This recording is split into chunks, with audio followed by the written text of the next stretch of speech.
Yeah, Oh, the last we friggin' left off, you guys had a grand old time in England. You got 48 hours leave, and how did we use it? Relaxing, doing a bit of studying and reading, and deciding, finding a obscure restaurant out on town and hanging out, and just kind of overall venting and just letting some stress out considering the recent news. Torin, having successfully completed the mission with his party, was entrusted with not just assets of, but the entire Levencroft name and all assets under the Levencroft name, including the museum, the small fleet, and anything else that Torn was unaware of Levencroft owned. With this understanding, both Swinton and Ambrose, another gentleman that Torn may not remember and none of you have really met yet, will be taking over and overseeing the Levencroft estate and the transfer of this while you guys continue your missions. That said, we're picking up nice and fresh and early on the third morning, with all of you guys, after getting breakfast and dressed nice and casual and ready, are all going to be arriving in the briefing room. Will you have a little time to talk among yourselves before Swinton is supposed to arrive to give you guys your briefing and figure out where exactly you want to go next for your next mission. And we'll pick up from there.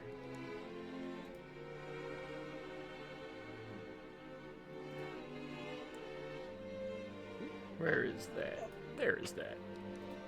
Oh, the shift to the music made my tinnitus explode. What the hell, ear? Ooh. So, like, You're not helping. Sorry. so like, that is bad What as are they last gonna- night. what do you think they're gonna notice that there's a fake artifact in that place in Austria? Hopefully not for a while.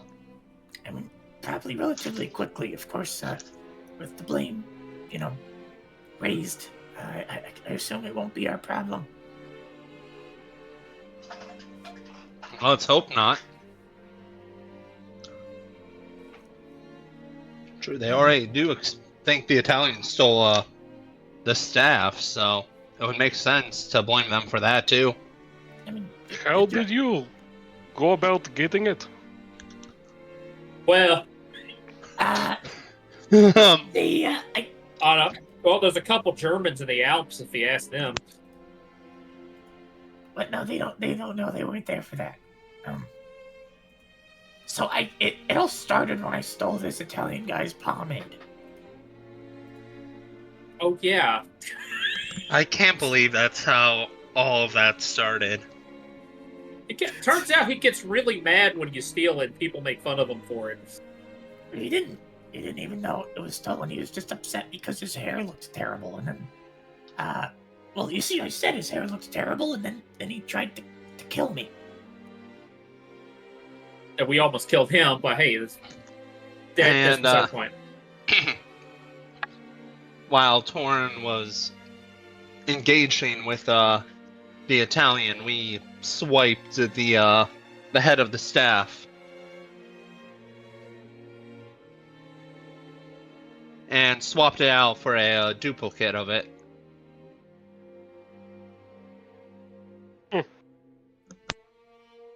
It wasn't quite the plan, but it just sort of happened in the moment, and I mean, it worked out. Well, I suppose. How often do they check to see if the artifacts work?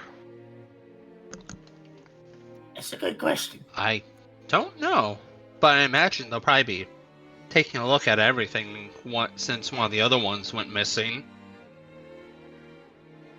And some other cases kind of got destroyed in the distraction.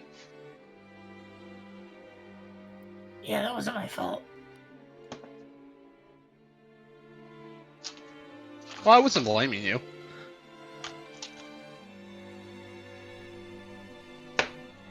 Hear a couple brisk knocks at the door as It opens up shortly after, and stepping inside, closing the door behind them is Swinton.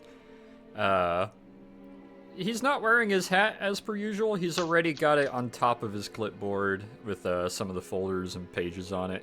As he walks over, as usual, over to the podium, sets it down, starts opening some of them up, and takes his hat and kind of scratches the side of his temple with the edge of the brim, and then sets it down very casually. Looks forward and just has kind of a I should have expected this expression on him. And he's just kind of looking particularly to three of you. What? You've got that look. Yes. If I was of the understanding that, well, we would be receiving such a intensive and important magical item to be listed as a decorative boulder. Hilarious. I would have put a note for receiving to be on the lookout for that, rather than spending the last 3 hours with every available private, opening every case that came in the last 12 hours. They didn't say what they were going to label it as when they shipped it. Well, we received a very magically inclined decorative boulder. Those guys are clever. Well, good. They got here at least. We are transferring it to the analysis department to begin figuring out what exactly to do with it and get it to the appropriate unit that will need its use. However, we have achieved pretty substantial kudo points with the engineer corps that will be receiving it over at Hyksos Company in Egypt. So, Of course it's going to Egypt. well, it was Hyksos specifically who requested use of it, or at least the experimentation with it to see its military usage put into play. If it does prove What fruitful, does it do? will help. It's it's an old rumored staff with a ball of metal on the end. Mace, you uncultured fuck. And when you swing it to hit the ground, it will kind of like other tales or biblical stories, it will spot a small stream from the place of impact that leads to the nearest ocean. Of fresh water. Very useful for desert warfare. Very. We're wanting to see what exactly the range is of its capacity, whether just a mile or if perhaps we could get it to the maybe northern Sudanian deserts and perhaps strike the earth there, see which direction it might go. Hyksos will be handling that, and we will be observing it with our witch battalion in the region. So, if that proves helpful, they will be willing to give us a favor should we need it in the future. Sir, I suspect it'll go downhill. Well, the one test we have tried, it seems to defy hills. You say the water flows uphill. At least to So a what, it just limited flows extent. Straight to the sea instead of into the nearest river? I mean, the Thames is right there. Wherever the nearest ocean is, it seems to go for. Which is That why seems we're sending it to problematic. Africa to test it better, as it, no telling which direction it will go here and how many houses it would destroy if we were to strike ground here.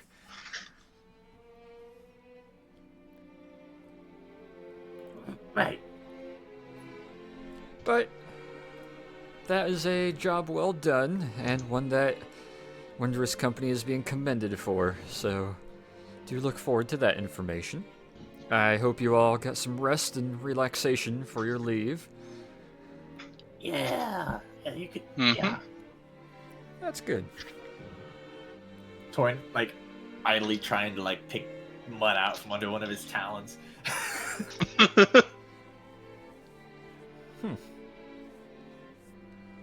I won't ask. Well, I suppose the main reason we are here for this assembly is your update as to the world's events and the world's briefing. What situations are we currently in? What is developing? As I move us to the world map. I'm the map, I'm the map, I'm the map, I'm the map.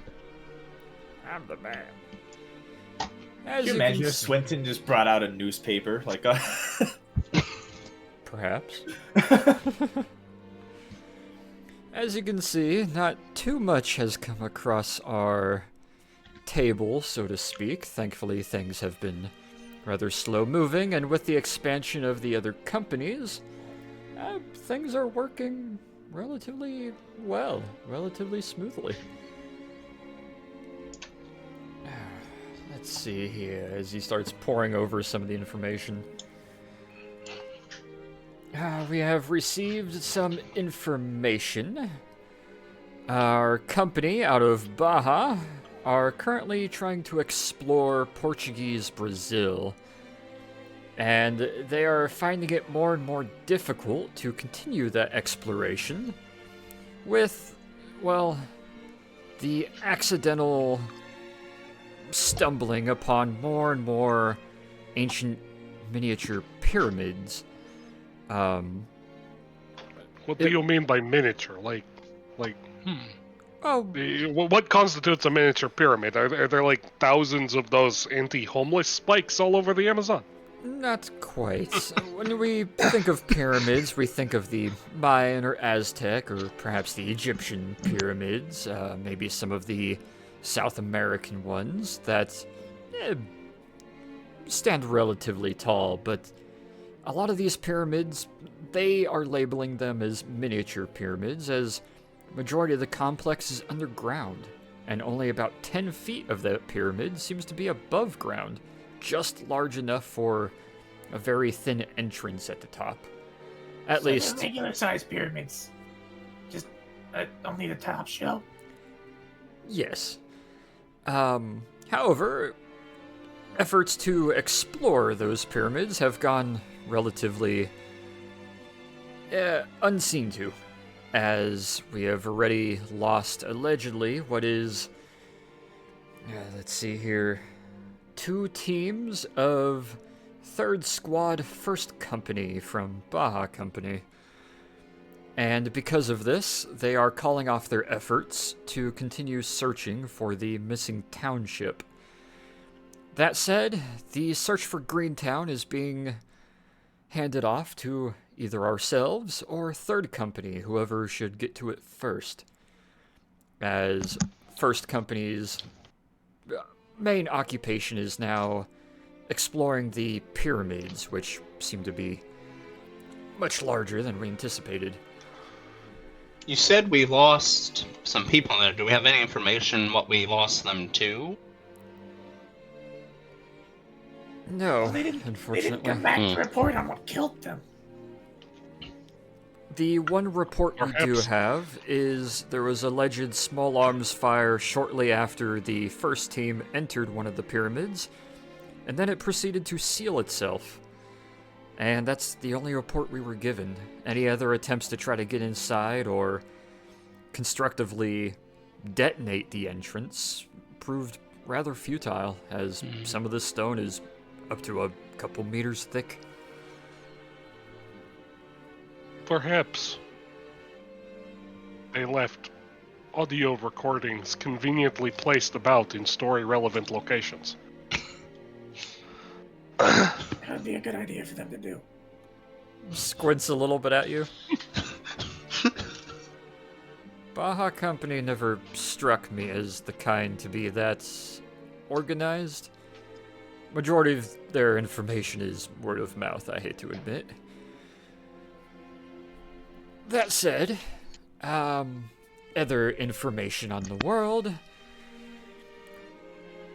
OSS Command in US and all US efforts have cracked down some. They wish to be more self-driven, and any operations within the North and Central American sphere will be falling under, let's see, what is the notes here? Major Cunningham, OSS U.S. Field Operations of the U.S. Army Military Intelligence Corps, part of the 310th Military Intelligence Battalion. Should you find yourselves going to either the United States or Confederated States or anywhere within Central America, you will find yourself falling under the CIP's command, and you will no longer be under English, OSS, or SOE operations. I have not spoken with Major Cunningham personally, but he seems to have a rather refutable record. In addition to that, help is being requested with the Bleeding Hearts case of Boston. 8 additional bodies have been found, and the scenes are becoming more and more gruesome and are starting to leave their general sphere of occurrences, becoming much more sporadic and widespread. And the police in the region are simply overtaxed in trying to pursue this, with a recent finding showing a possible occult following involved pertaining to the Golden Dawn, hence Wondrous Company being put at the top of the list to aid in this effort. Other news across the world, your old friend Lieutenant Gygax, looking at being promoted, is sending sporadic and rather hasty messages to headquarters here, requesting additional aid up in Norway. Him and his team's efforts are proving rather futile, as more and more magical seals and barriers seem to be getting erected in the forest around Elva. He fears the Occult of the Bear may be trying to structure themselves and build a new base of sorts, and fears that should we not engage it soon enough, it could become a problem down the line. But we are looking to Liberaritas Company to perhaps go up there and aid in that, should other companies be unable to. OSS US has completely stricken us from any additional help, as well as additional information as far as the Montana Sage Wall. They won't say what emerged from it, but it doesn't seem to be good, I could say that much, as the entirety of Montana National Guard seems to have been mobilized to that region. Oh. As you do. In addition, Oh, that's other concerning. updated information, the Confederacy, more so the ferries of the Southern Vale, and the Confederate Marshals, and Confederate Signal Corps are directly requesting our help in the Everglades. It would seem they are getting impatient, and efforts to breach the Veil and recover their lost company are getting to a point that they can't keep it as secretive anymore from the general public. Birmingham having had another assault on a local part of its township. They seem to be much more willing to bridge the gap with us and allow OSS UK cooperation. Something we may want to look into. We also received a very simple telegram, numbering only, excuse me, a couple words. Thank you. This one seeming to be directly from Mr. Coyote himself, asking, do I need to call the river Snake What seems to be a series of ellipses, pauses, and confused letters. I do believe he may have been trying to send this telegram himself. And then, pardon the language, "Where the fuck are you? My wagons are missing." I'm not quite sure what this means, but the fact it was sent directly to our receiving station here means he may be wanting our help sooner than later. So did he take the time to swear on a telegram? He did. And judging by the jumbledness of the telegram, I dare to say he may have been perhaps in a stupor or just unaware of how Morse code works. He took the time to swear on it. Sorry, that's just... It's... Yeah. When money isn't a problem, I could imagine what other telegrams he has sent to people unwarranted.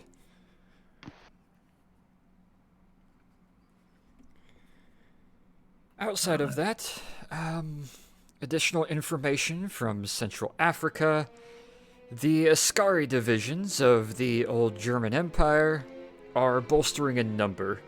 We believe they've gone from 2,000 to what we can only assume to either be a very, very fast-moving and effective 2,500 to what is more likely 4,000 to 5,000 now, and maybe calling more to their ranks.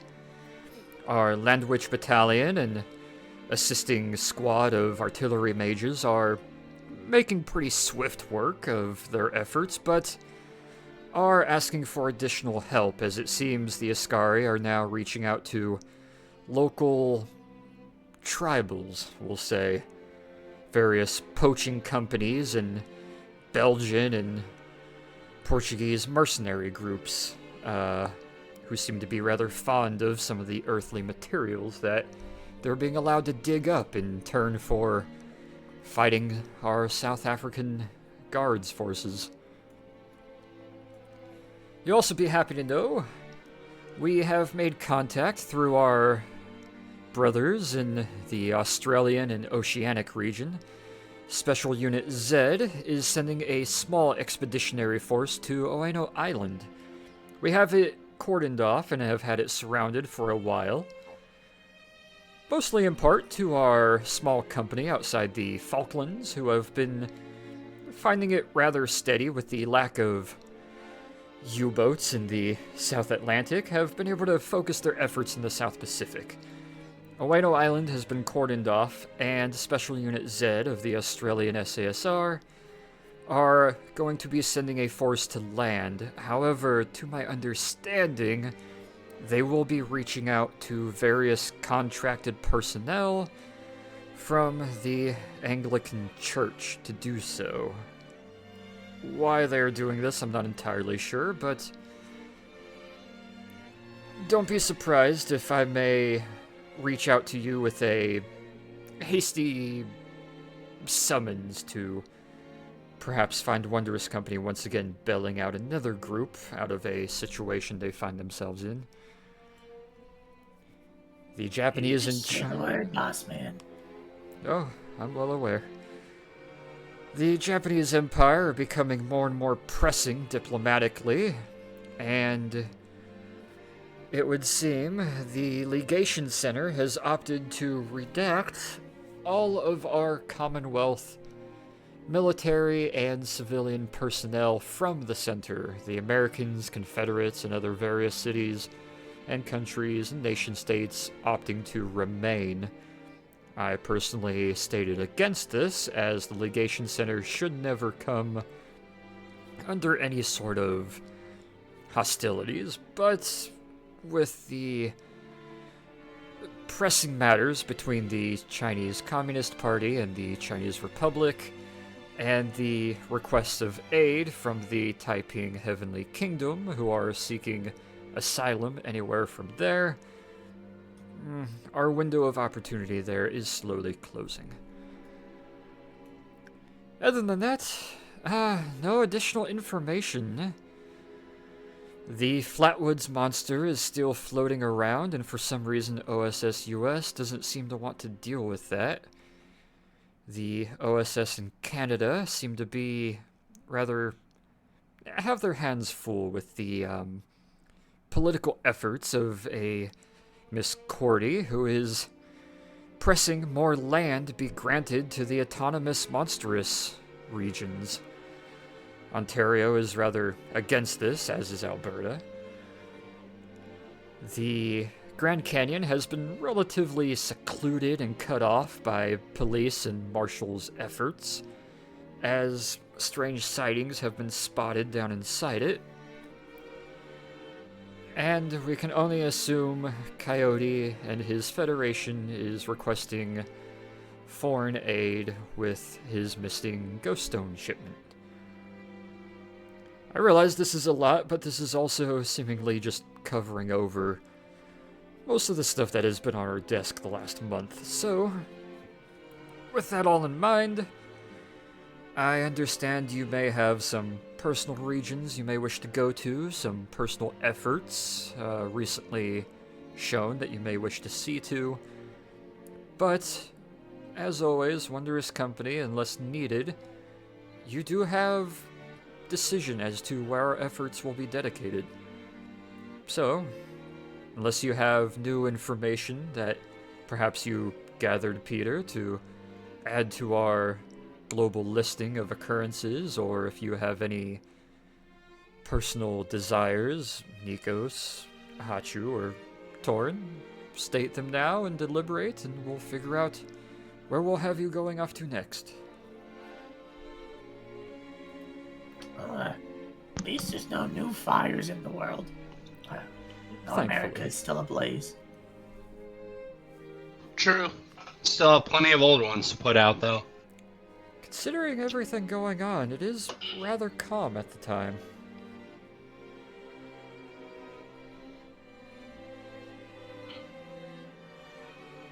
Well, personally, I had my interest particularly struck by two of those. And one in particular, I'm just biased towards because I kind of want to see Boston again. I was going to say, it seems like we have a lot of fires to put out in the Americas, so we should make our way there. Probably a good idea. Plus, it would probably be a good idea to stop by Boston to make sure everything's good at the museum. Yeah, I wouldn't mind that. It'd be quite nice. At some point, Give you a- I do want to see those not miniature pyramids. That sounds morbidly fascinating.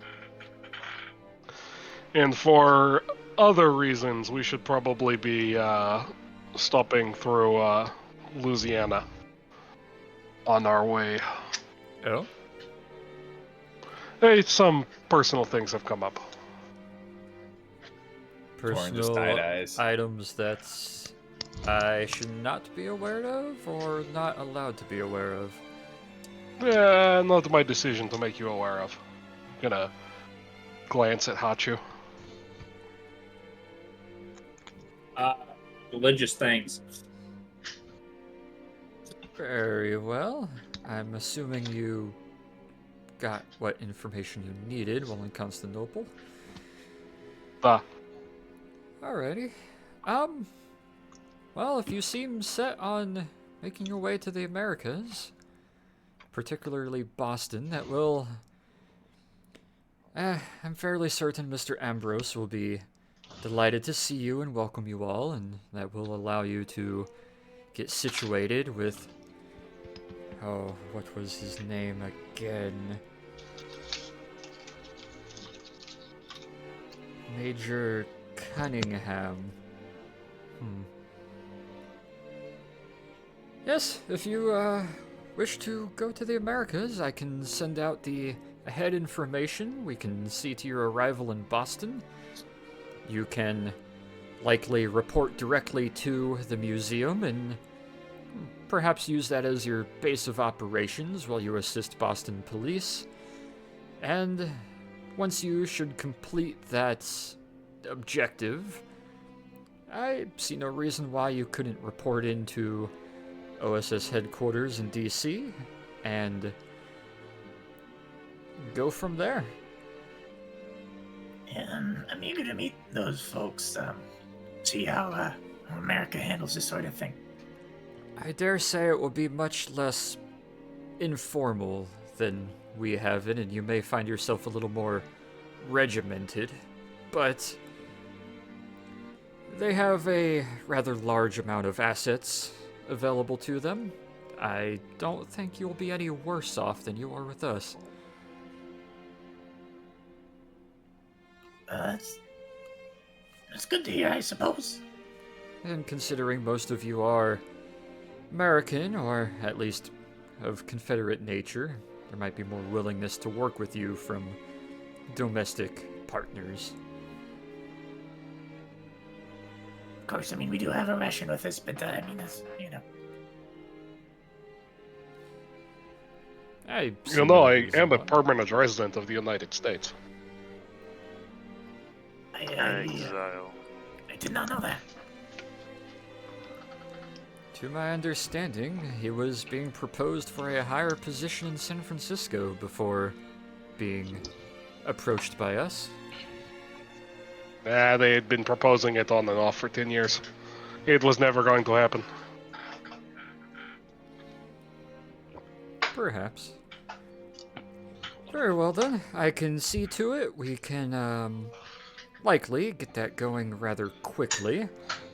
I will say we can probably have you arriving in Boston, and I can contact Mr. Ambrose to receive you, so that you can operate out of the museum, which I'm sure will be a very fond and warm place to stay for a while you assist Boston police.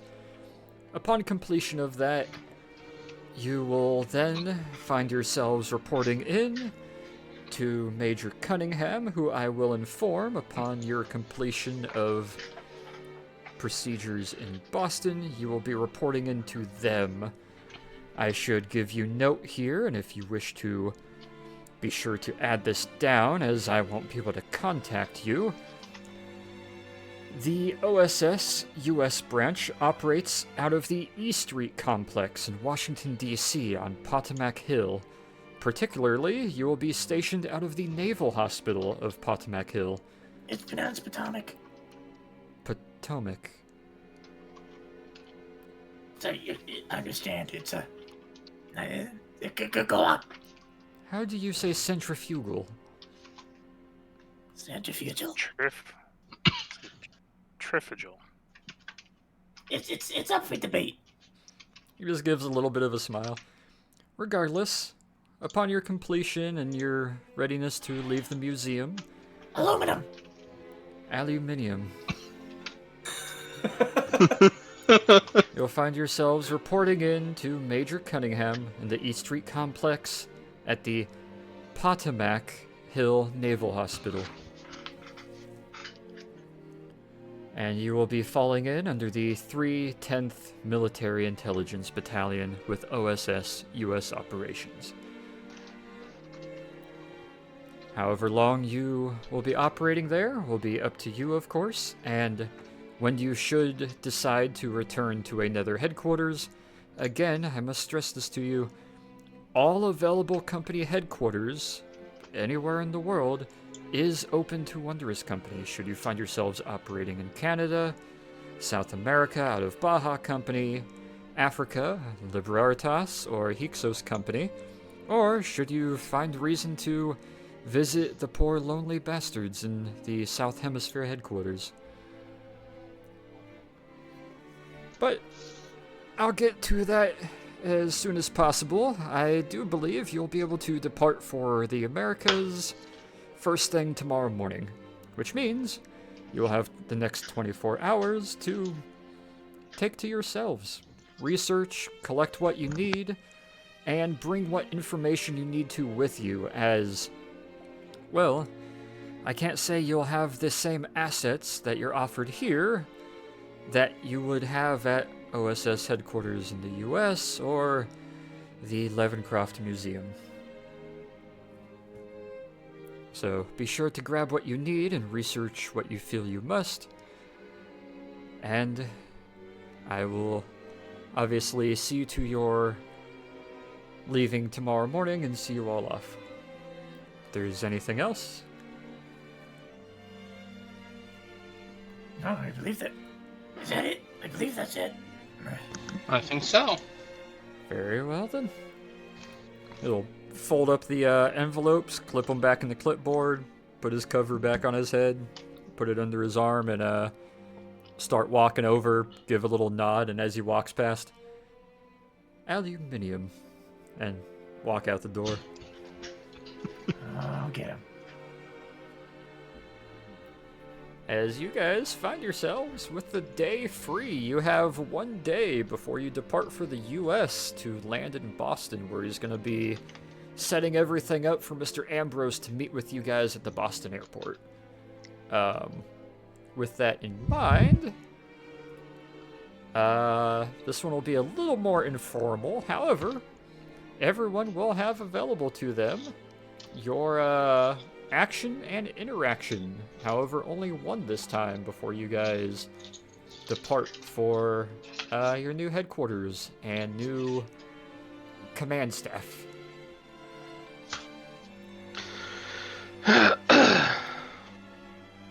Well, I don't know about anyone else, but I think it is, we should follow our usual pattern of going and visiting the intel people to see what they know about this stuff in Boston. Probably a wise idea. That's a good call. I'll join you on that. Perhaps there's a use for that. I can't imagine myself doing much reading on Boston, but perhaps. Yeah, I'll go with you. No, I mean, when was the last time you read a Boston paper? Well, last time I was in Boston. See, I bet they have an intel person who reads them like once a month or something.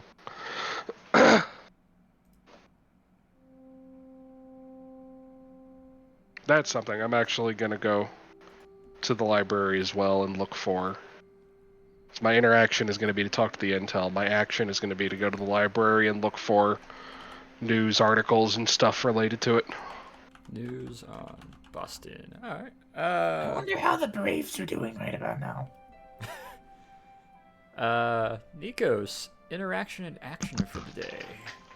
I'll probably join them on talking to the intel people and going to the library to look for stuff too. Alrighty. Hachu, interaction and action. Damn, I don't know what I'll do. Guys won't be in England for a little while or visiting Greenwich for the next foreseeable future, so any last minute loose ends or anything you want to look into or utilize before you lose some of these assets, at least for the time being. So why we take Picatrix with us on the plane? Do you want to take Picatrix with you? It'd be very funny, but I do kind of want to have to explain to him how airplanes work. That would be very fun. But actually taking him with us is probably a bad idea. I'd like to go around a museum. That'd be very nice for him. No. I mean, he can walk on his own now, but yeah, I think taking him with us is a bad idea. Can do what? Oh yeah, you don't know? Yeah, he can apparently walk on his own now. He can make a body for himself out of paper. It's Is very that uncanny. related to that woman we met who could fly on books? Bo Reedman? Was that actually her name? Yeah. Yeah. Yes. Comes from a Possibly. long family name of book writers and scribes. Reedman is a very good name. But yeah, what you feeling like doing, Hachu? Or want to aid the others? Want to look into something of your own? What you got? I'll just aid the other side. I don't have anything else I want to do on my own. Alrighty. And Torn, interaction and action. So, thinking.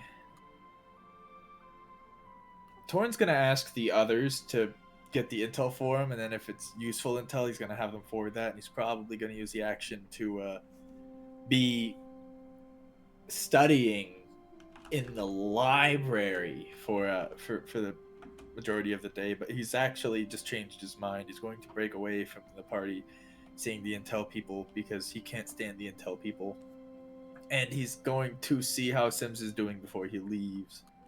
Ah, gonna go visit What, you don't Sims want- the Griffin? Yes. Alright. What, you don't want to see the intel people fawn over, fawn, I just realized because they're saying fawn over Ah. Nikos. Those are the Those aren't Mediterranean intel. intel people. Yeah, Those they we're aren't talking to intel. the US people. They're archivists. I know, but they're in the same building. Yeah, they're different. Oh god, they are, aren't they? Torn finds himself exasperated whenever he goes up there. He's like, Could you guys forward any useful information to me? There's someone I have to see before we depart. So interaction will be Alright. Sims. What is your action gonna be? pending the information given to the party, studying in the library, and if it's useless, he'll figure something else out. Alrighty. Yeah, with that in mind, Do we we'll want to do our paper research? yeah. that And sounds as like in a plan. going to the library and reading the Boston Globe or whatever other newspapers they have from. Yeah, the three of Austin. you, give me investigation and intelligence. And let me know how the Braves are doing. Investigation. Ooh, Intelligence. intelligence. Not bad. Sitting there trying to me and Hachu apparently are Oh. sitting there trying to find information on Indians in Boston. Oh no, Hachu. Okay, well the intelligence is pretty good at least. How are I they get- gonna even really? out? I got a nat 1 and like whatever. All right. So let's see what these investigations are: a 3, a 19, and a 10. Ooh, Woo! Oh, you mean a 1? a 1, yeah. It's a 10, but it's a 1. So okay. With the three of you kind of working together, you're going for newspapers, you're going for information, you're going for current events, you're trying to find more recent acquired stuff as far as bigger news, because to your understanding, this is quickly becoming either a mass murderer incident or something a bit larger or worse, as there's a constantly changing number and increasing number of dead being found in this way. But that investigation, you do manage to find a couple newspapers that were reported over. They are a little bit dated, however, they seem to be as close to up to date as you're gonna find, considering the investigation rolls. Intelligence at 10 and 19, 20. Oh yeah, no. So thankfully, it is a good newspaper. The information you find is the group known as Maine. Maine, of course, being the... Let me double check here for the acronym, because I always forget the acronym. Maine being the Magical and Arcane Investigative Unit, titled Maine. Led by Connor O'Brien Walsh, the Chief Inspector for Boston Police Forces, Maine, has uncovered another 8 bodies, who all seem to have been, unfortunately, murdered in a very brutal way in literally the last 5 days. All of these attacks seem to be in secluded, deep-running, and often jagged alleyways with one entrance in, no exit. The closest thing that they can find is there's no other way to describe it by some of the onlookers and some of the evidence and his official statement, there is and quotes, there is either a lion running about or America has domestic griffins that we have not seen yet. The bodies are unfortunately left in a very not good and barely recognizable state. However, just enough of a roll, you guys find some information kind of matching one of the more brief descriptions of what is missing from the body. You find that certain parts of the body, the lower sides of the torso, particularly some of the more fatty flesh, and what seems to be particular lacerations that would allow for the highest amount of bleeding. Hence why the killings have been appropriately dubbed the bleeding case. They seem to be killed in a way as if they're being harvested for a particular part of flesh and meat, and are being bloodlet in a way that lets out the most blood as quickly as possible. Yes, my halal murders. Yeah. However, the one downside to this that you are finding, and from what they have gathered, there is no discernible association between any of the victims whatsoever. They're coming from all walks of life, all parts of the city, and even a couple traveling from outside the city being found in the hearts of it. At this time, no known suspects, no really known anything, and people are starting to lose a bit of faith and favor in the Boston PD and their inability to get to the bottom of this.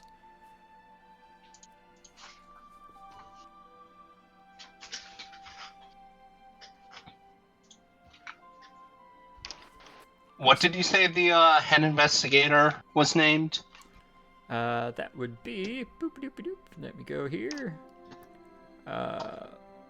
Let me copy paste it here, and I will throw it in the where is it? In-game images. Oh, thank you. That's helpful. Boston Police Special Inspector Connor O'Brien Walsh. Can you guess what thank you. ethnicity he is? Oh, yeah, my hearties. He's actually quite Welsh. No. Of course he's Irish. It's Of Boston. course, Yeah, it's Boston without it. Boston. Welcome to Boston, where 90% of the police are Irish. Hey, Mickey. Literally a That's third of the specified. police department is going to look at you.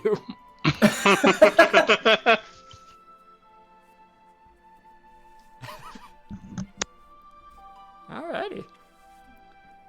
Outside of you guys looking for that for the next while and trying to pour over information, with the rolls you gathered, you're not able to really dig up anything else recent or any other information that may aid or add to your search. But how are the Braves doing? Roll me investigation, Nikos.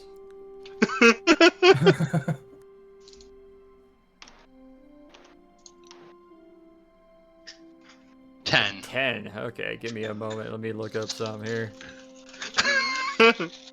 Looking up the record. Technically, in I have committed sin in 37. Apparently, they were known as the Bees. The Boston Bees in 37. However, in 36, they were still known as the Braves. Well, also known as the Boston Bees. Had a regular season record of 71 wins to 83 losses. So, being 2/3 of the Damn. way into the year, they're like 60 and 70. They finished, they're projecting they're going to finish under, like, in the top 8 of the National League, but they're hit and miss, about 50-50. Great Thorn's gonna be upset. I got it. Outside of that, let's see, what else do we got here? We have, you all three wanted to, after spending a couple hours looking around there, grabbing lunch, for the evening, you wanted to hit up the Intel branch, the three of you. Mm-hmm. Alright, which particular Intel or group or wing or like who particular are you going to and for what? The Can we do people in charge two? of the U.S. Can we do 2 or do we have to do 1? What you mean? Actually, okay. I know I said I was going to go with you guys, but I just had an idea. You go speak to the Intel people. I am going to go speak to the military police, head of military police here, and ask if he has any advice. Oh, that's a good idea. Alright. So Nikos and Hachu going to hit up the US OSS office, and Peter's gonna go find the military police station here. Hopefully, like a colonel or something. Alright. Yeah, you know, someone, whoever's in charge, can at least then direct me to whoever would really know. You're looking for British military police to direct you to where U.S. Intelligence operations are being No, held? no. I'm looking to speak to British military police to speak to them about advice for the investigation. Ah, okay. I got you. Yeah, Peter, give me an insight roll.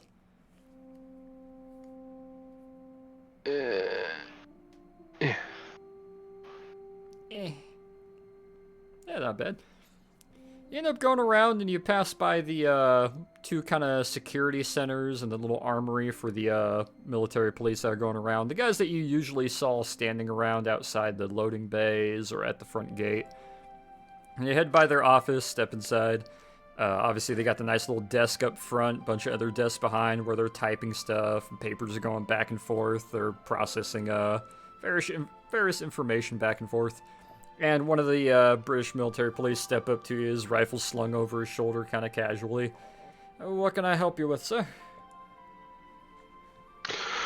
I'm looking to speak to someone who has experience doing investigations. Kind of looks to the side at the lady behind the table. She points back towards one of the offices. Very well. If you'll come with me then, sir. He'll turn and kind of leads you past a couple desks where there's a mixture of women and men typing and whatnot.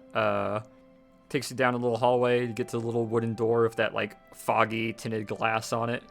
And gives 2 knocks and peeks in. Sir, one of the specialists are here to speak with you. Send them in. Crack open the door, time of day step is to it? the side, and allow you to step aside. Mid-afternoon, approaching evening. And this is a... Not sure yet. Gotta Do get you my step customs and inside? courtesies. Alright, yeah, I'll come in. He's wearing a white button-up shirt, black dress slacks. There's no real accoutrement of military rank present. Their name thing with a military rank or police rank? Nope. Good afternoon. I am, Father Troikov with the, OSS. Ah. What can I do for you, Father? For various reasons, we are going to be finding ourselves doing some police-style investigative work here soon, and I was hoping to get your advice on what we should be looking for from a proper professional of the non-magic kind. Ah. Very well. What kind of investigation are you stepping into? I believe the term is a serial killer. So I'm assuming crime scenes and Nah. looking up evidence. Well, do you have any chronomancers?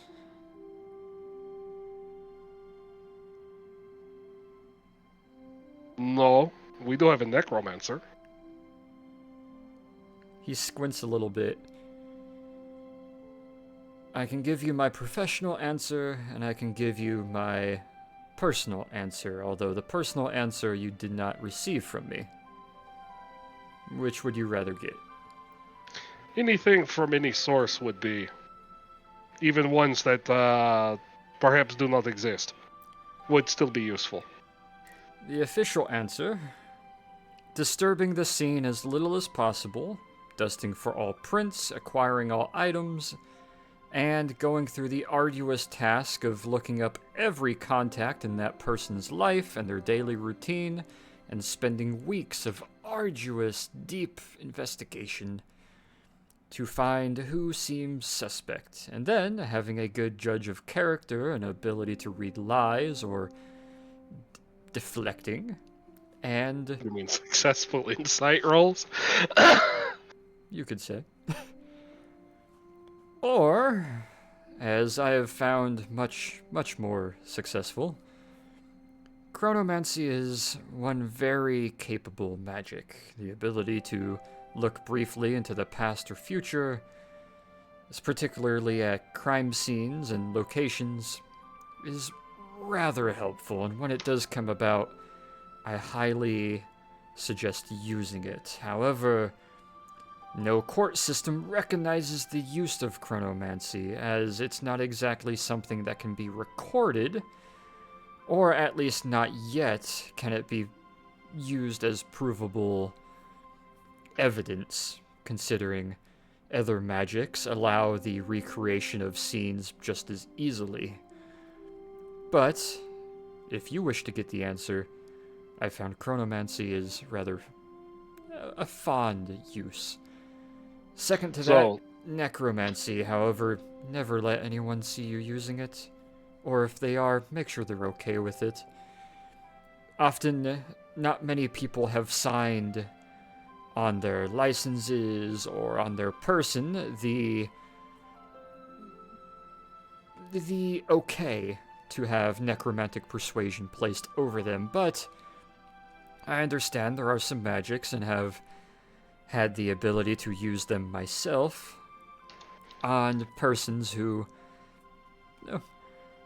It's rather easy to figure out who the murderer is when the murdered tells you who they are.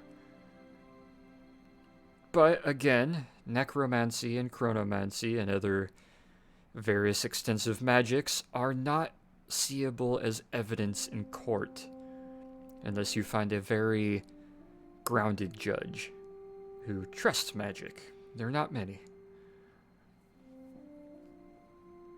So you're saying we could perhaps get who it is, or useful information from that way, from chronomancy or other such things, but then we would have to prove it via more traditional means. He kind of leans in a little bit and kind of bends a finger twice for you to step in a bit closer so he doesn't speak too loud. Lean in. Use magic to figure out who, and then find any reason you can, even if it means instigating with the poor bastard until they decide to fight one of you, and then throw him in the brig for fighting you. It's not great. They don't get in trouble for what they did, but they do still get in trouble. However, if you do find through use of magic the evidence that you need, then undoubtedly use it. But be understanding, many are going to be against magic being used for investigative purposes. And that's the best advice I can give.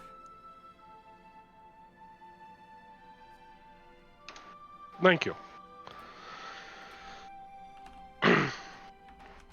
It was a pleasure to meet with you, and of course, we didn't discuss any of this, nah? Precisely. If you, you mentioned, I believe, you're going to be looking up a murder, perhaps. Which one are you looking into? Oh, what was it called? The Bloodings, you said, or Blood? The bleeding case. or bloodletting case. A couple different nicknames for it. The bloodlettings in Boston.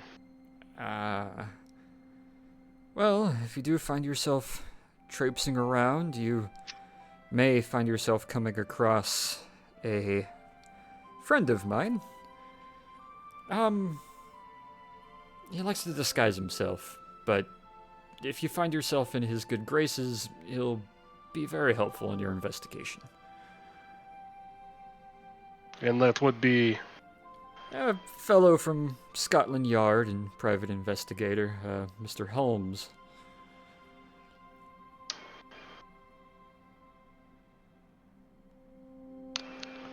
is in Sherlock. Precisely.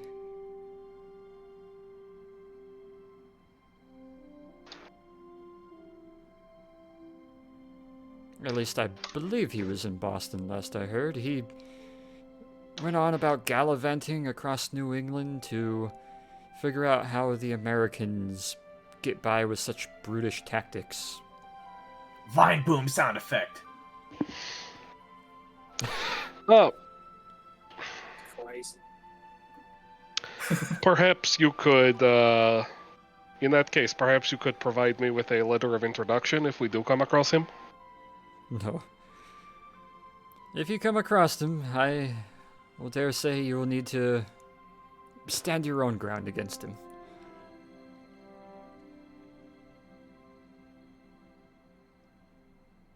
After all, he is Alright. supposed to be in Exeter looking into possible Irish Republic interference with arms shipments, but he's decided New England is more important for the time being.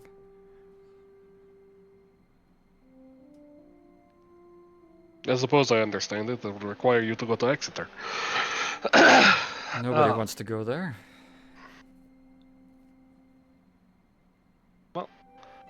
Thank you for your assistance.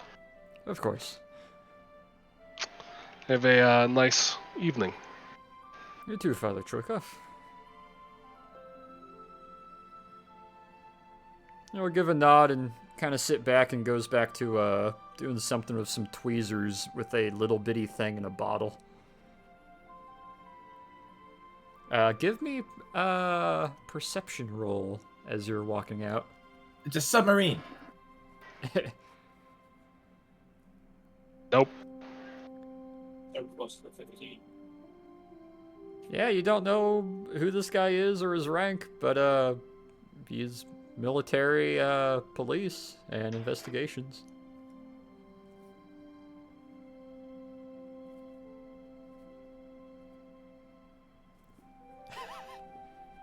Alright. Alrighty.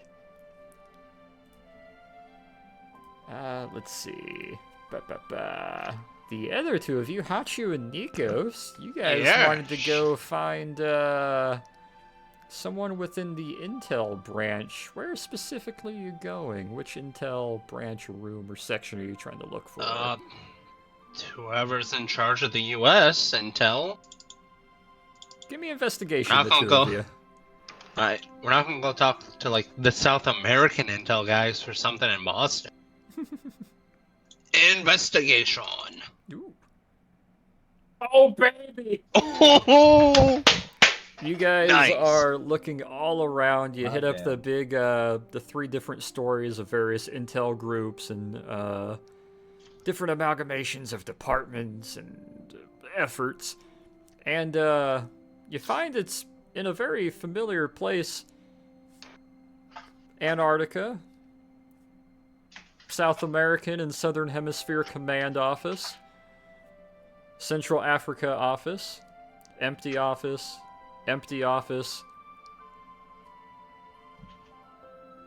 There's a tiny little American flag on a like toothpick sticking out of the somewhat kind of messed up door sill with the tinted glass window in the middle, and it says OSS TAC US on the window. well, there we go. Why do I feel like this was an afterthought by somebody? That certainly looks that way.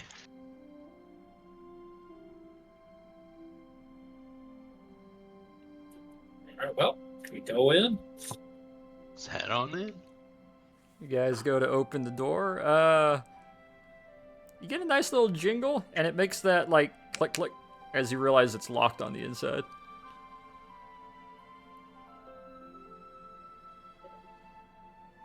Start knocking. You knock for a little bit, wait. Knock for a little bit again. Give me perception, you two.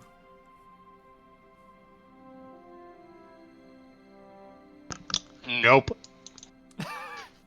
Nikos doesn't hear it at all, but Hachu, you literally taste sound. You taste sight. Your snakes are adept enough in their perception of existence. You flit your tongue and you kind of try to listen in, and you hear a little bit of ruffling of paper and what sounds like a suitcase being closed and buckled from the inside, attempting to be quiet with it.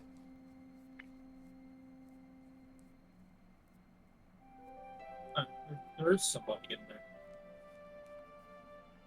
Oh, you heard something? Yeah, somebody was closing something. Briefcase. Huh.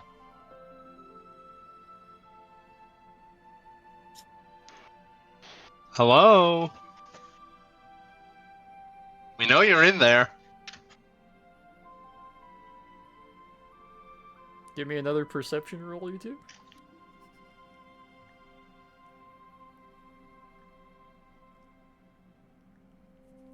You hear somewhat more hurried breathing.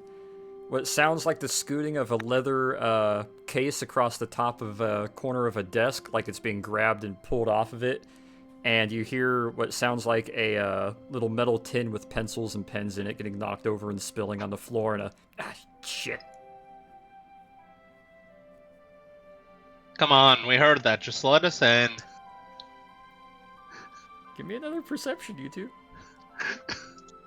You don't think someone's breaking in there, do you? Ooh, nice. Damn. Damn.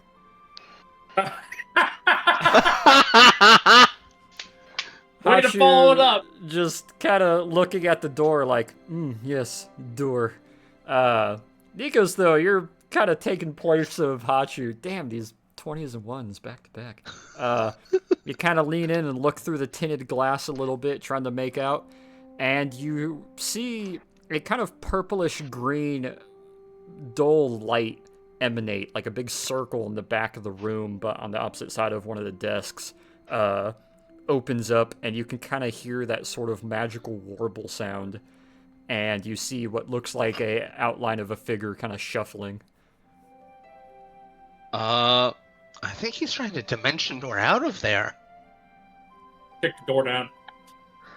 Make me a You don't even strength have roll. feet. How do you kick the door down? He hip thrusts it. I mean, there are 13 feet of me, so I could just, spear it. You could spear it. You could Hammer on the whip door it. down. You could run forward and like put more of his stomach forward and like spring it. Yeah, roll me strength. It's got a lot of Nah, ways. just go you can- stiff and straight and have Nikos use you as a battering ram. I'm waiting I for the was just- day you impale someone with the end of your tail because Nikos is using it. Grab me by my shoulder, swing me around. Boom. Strength check, you big ol' schneck. See if you can get through Was- a wood door. I was asking Nikos to kick it down, but I mean, hey, you know what? I'll try it too. No. Oh, baby, I made the wrong roll anyway, so strength save. Oops. The door hits and it cracks the door sill and it opens, but you can see where there's two of those chain pin locks that catch it, and you can see through the about 1 inch crack in the door. Let me in! Let me in! Right, back up. Nico's just fucking. You ever see that meme where they put the wrong footage on the news report?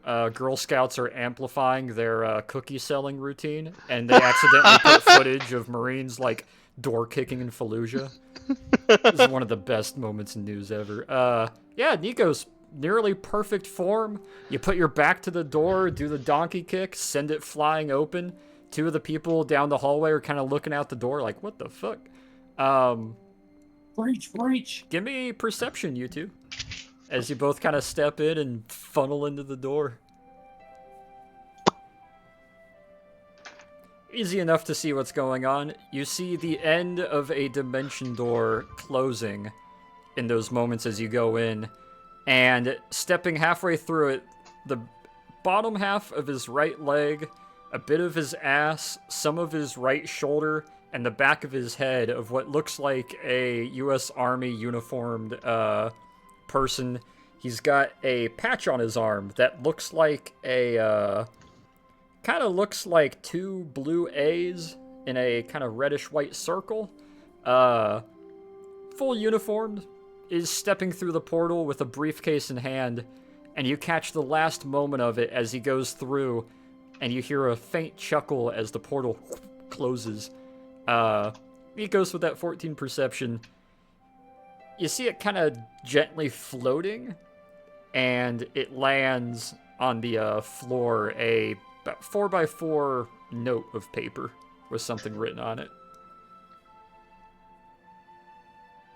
I'm going to very carefully approach Better the say note. gone fishing. It says on the note, leave granted, leave messages on desk, leave start time, 4 p.m. this date to 4 p.m. 5 days from now. It is currently 4 and 35 seconds on the clock. Damn it. Okay. We broke down this door for no damn reasons. Yeah, well, dimension door, a bunch of rustling. It's understandable you thought something might be happening, right? Oh, we're gonna tell somebody. We're gonna explain to somebody why we broke a door down. Yeah, I know. A very tired Look, but familiar South American Falklands Englishman leans in with Lord, bags this under poor his eyes. bastard. What are you doing? Look, we were knocking on the door. We heard a whole bunch of hurried rustling. And then we saw a dimension door, so we thought maybe there was a breach or something. So we tried to get in quick. Apparently it was just him leaving for leave. Way to make him rush. Anyways, He I'm could have on put a leave note on the too. door. He was probably Right. going to, but the moment he thought someone was coming in to make him do something, he was trying to leave sooner. Anyways, if anyone asks, I'm going on leave. And he kind of leans back, and you see him put a similar wooden placard on the door that has the dates for the next 48 hours. Are all the Americans going on break at the same time? Just, God, Seems hell is kind wrong of with like intel departments. poor planning to lose like half the hemisphere all at the same time. It's a conspiracy, man. Give me a perception roll, Nikos. Got it. You feel a familiar presence and what seems like 2 out of 3 giving some slightly heavier breathing in the doorway now behind the two of you.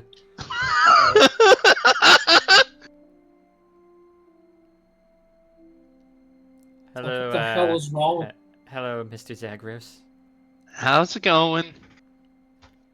That was a nice kick, but I Thanks. kind of have to fix that now. Sorry. This is our office for the next couple days. Why'd you kick the door in? We heard a bunch of rustling papers, and then we saw a dimension door. So we thought maybe there was a breach going on or something, but it was just someone trying to get out on leave before he had to do more work. Oh, he was leaving quick. I guess our tasking is this for the next while, so we were just coming to check out the office now. What, can we help you with anything? Oh, you're Mr. taking over Mr. Zagreus? the U.S.? No, we're just watching Oh. The Office for the time being. Okay, because we were hoping to get some information on Boston, but Do you need this for your next mission? yeah, we're planning to look into the murders that are going on there, and we're hoping for some more information on it. Say no more. The three of the shorter fawns are gonna run past the two of you and just start ravaging the quasi-organized paperwork and folders and filing cabinets looking for information that this guy has organized. And if you guys are willing to wait 2 minutes, yeah, after digging through some folders, reorganizing some of them, messing up the alphabetical order of a few bits, eventually one of them come back over with a folder and hold it out to you. This one says Boston. Thank you. I'll just take the whole folder. Yeah, that. We can look through this a bit with everyone else. Yes. Three of them kind of nod and look to you. They're kind of like slowly doing that awkward shuffle to get between you and Hachu. Yes. So, are you leaving soon, or are you gonna be staying around here for a while? Where are you going? Tomorrow, we're heading out to Boston. Oh.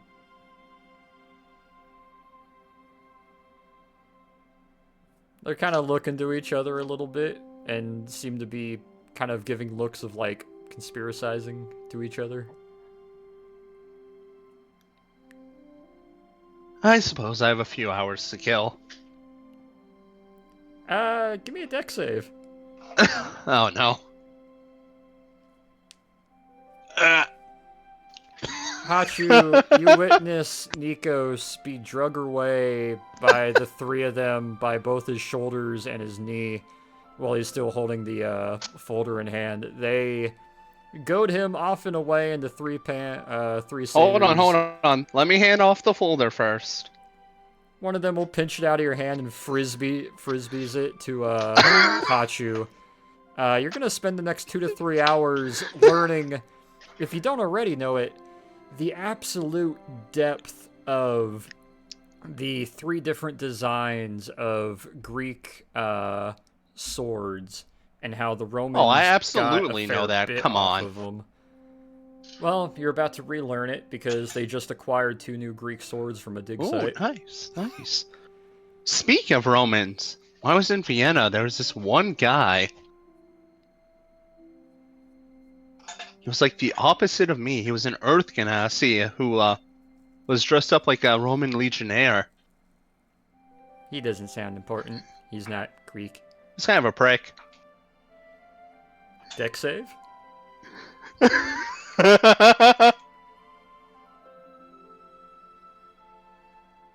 You're doing better. You're gonna take 2 damage as a Gallic Roman helmet is gonna bean you upside the head. Oh, that was meant for them. That was meant for those little shits. You damn Greek lovers. Shut up, Roman. Greek, Roman. It's true. Greek, Roman. Unless you try to Oh get no, out I'm of joining it, in on this. they're gonna try to grab you. They're gonna be handing you one of the swords. They're gonna be pushing a shield against you. As the three on the other side are grabbing Roman scutums and getting ready to grab some of the blunted javelins and readying them. Jesus Christ. Hachu, you're gonna bear witness to Nico's, not directly, but kind of, like, not trying to kill each other, but willing to at least hurt each other. 4v3 Roman versus Greek in the historical office down the hall. Clang. Well, I just give him a little salute and head out. Hachu has the paperwork labeled Boston and heads his way out. Nikos is involved in the Second Hellenic War. Scale Oh. down. Godspeed. Still dead. Peter did his thing. Torrid, we're gonna pan over to you for the day. You're with us. The party try to look up stuff, and they seem to find a little bit of information.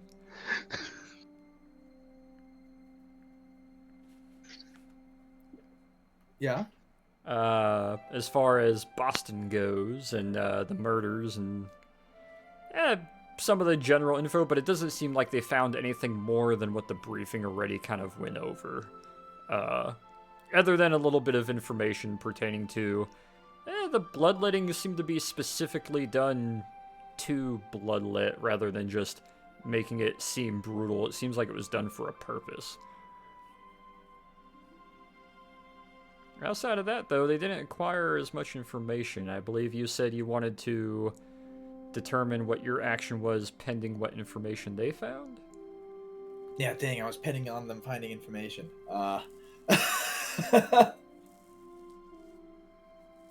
I suppose we'd have time to come back and at some point tell Torin what we found. Likely. At least in our little search. Probably during least- lunch or something, yeah. Probably rifling through that entire fucking document on Boston, which wasn't supposed to leave that office, probably. So You know. That's what he gets for going on leave. that'll probably be the action, like looking over that, trying to like study what's in that, and then go off of what might be or might not be on that. Oh, you mean like specifically in the folder that Hachu got? Yeah. Hachu and Torn, both of you give me investigation, please. As So, at some point in What time. did you say? You got this. Form ranks! Oh, 20.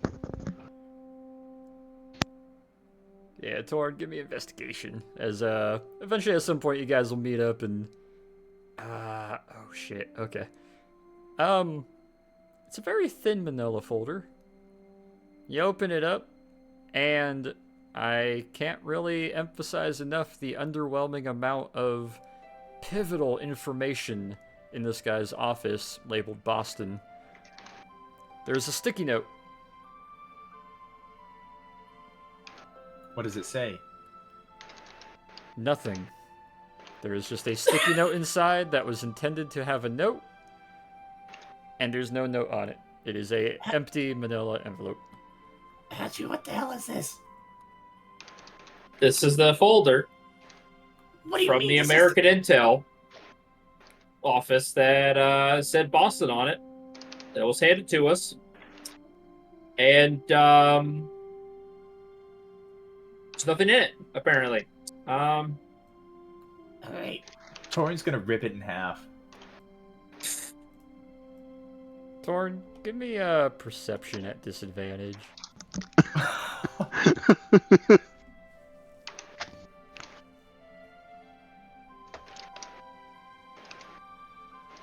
A 10. Just enough. You see the corner of that as you're tearing it in half. There's one of those nice heavy black ink stamps. U.S. government property. Torin's gonna tear it into fours. Yeah, you rip it into fours, folding it over itself. You now have 8 pieces of manila envelope. Right. Here you go, Hachu. He's gonna hand it back and then walk away. All right, thanks.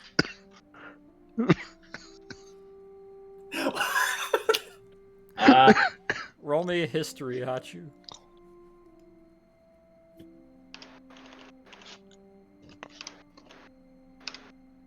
Uh-huh.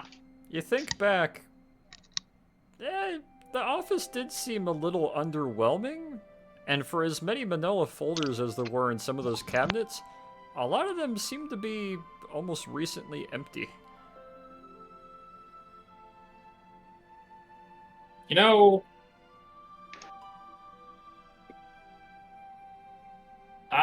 I think they were moving a whole bunch of stuff out of the office over to America. Because it seemed really empty in there. He monologues to an empty room because Torin is left. Damn. Just hold your 6 pieces of manila envelope as it dawns on you. Oh yeah, the Americans were cutting off and becoming more independent from British intelligence services. So a lot of their information seems to have been withdrawn from British centers. Well, that was my action for the day. That was your action. You do have an interaction though. Nice. Yeah, he's still gonna go see Sims. Alright. Opposite side of the campus. A little bit after lunch, heading towards the evening. You walk on over and you find where they converted the 2 doors into a bigger double door. The windows are a little bit higher on the ground. It's a ground floor office that, like previous, had 2 of the walls knocked down to make it one really big bay. You approach the big old double doors on this particular would-be 3 rooms turned into one big room at the bottom right corner of one of these larger kind of college campus buildings. Of course, we do the customary thing and we knock. Couple moments will go by, then you get a nice little kind of talon scrape against metal, and one of the doors will kind of slowly swing open, and big old white eagle-ish griffin head is gonna peek out, looking left and then right, and then looks down, narrows down at you. Oh, hello? Hello.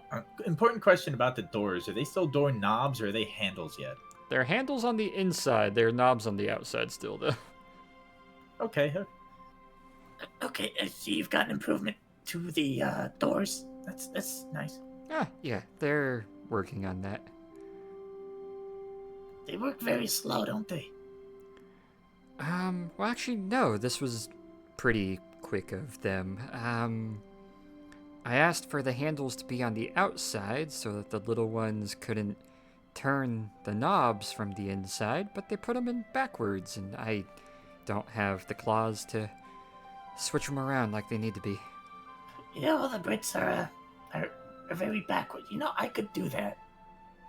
Would you be willing to? That wasn't what I was planning on doing with my day, but yeah, sure, I can swap some knobs around.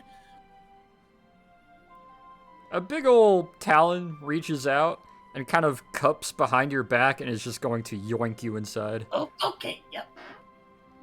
Both the doors will close. I need a deck save from you. Oh, okay. We'll be back. Alright. Come on. Ooh.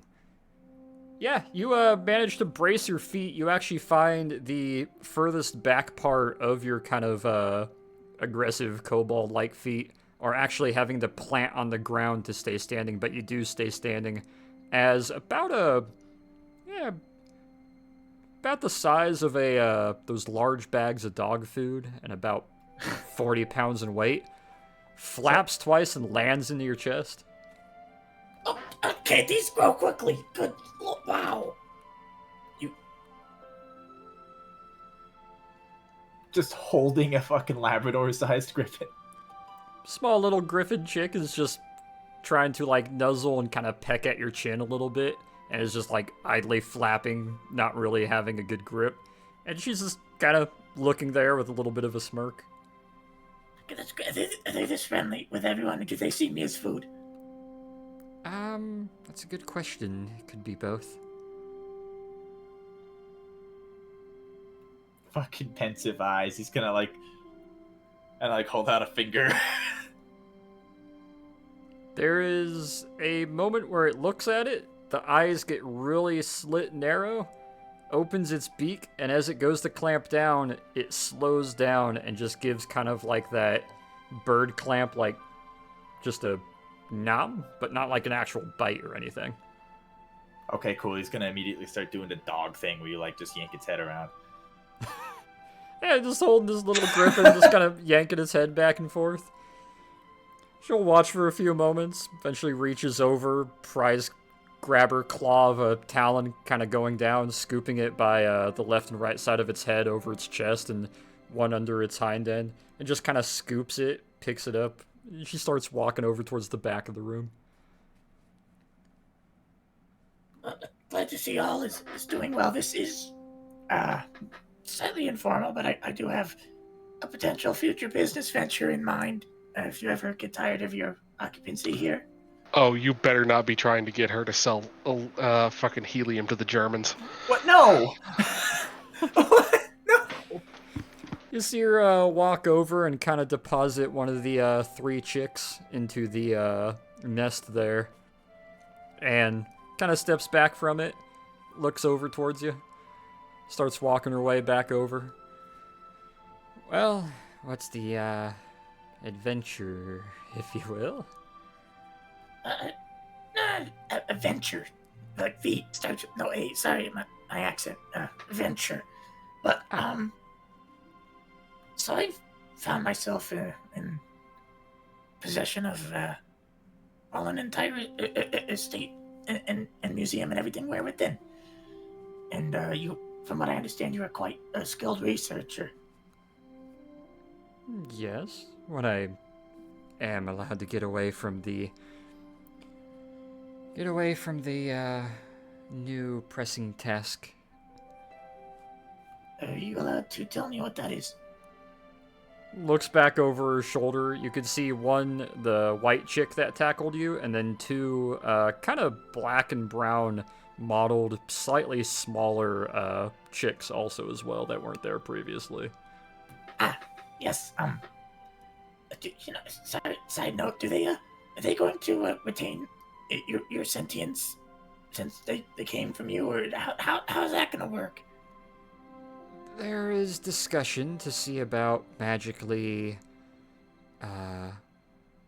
giving them the sentience I have, but I've been a little hesitant to do that as of yet.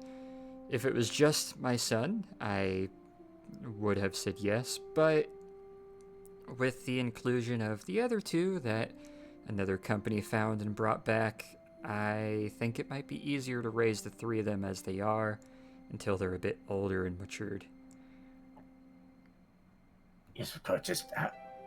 I'm just worried slightly about the implications of if you wish to continue living in a society, it would be difficult to manage without sorry if this is a sensitive topic. I wasn't. Yeah. In time, yeah. but for now, I'm just letting them grow and get to a stage where I don't have to worry about them being smart enough to know how to dig through a wall. Okay, yeah, makes more sense. I'm gonna get to swapping the handles on these doors, but more or less, I am now I suppose, I'm forgetting the title. Fucking Torn's title now at the Boston Museum of History. His new title is boop-a-doop-a-doo. We have that here. Yeah.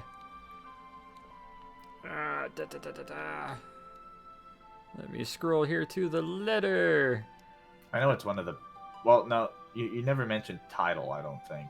Just the recipient of, but it would be a title. I just don't know what it is off the top of my head. You're technically Levencroft Senior. Yeah. So what would that title be? It's not technically an official title, as you can't inherit a knighthood. So you would just be Levencroft or Levencroft Senior. However, yeah, to my knowledge, I don't believe you aren't inheriting the actual knighthood title. That is his.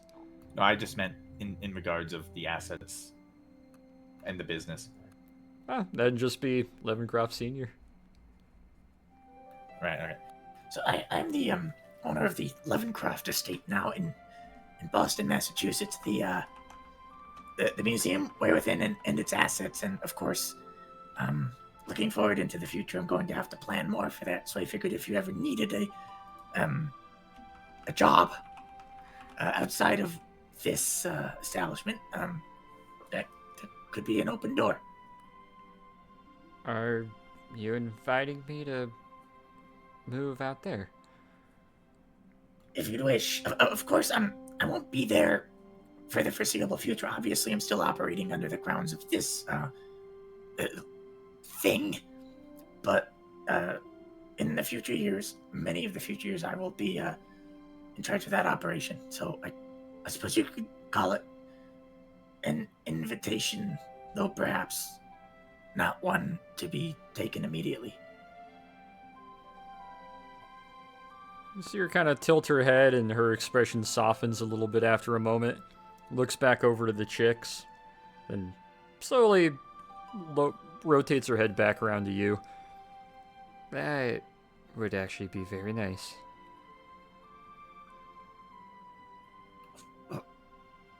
Great.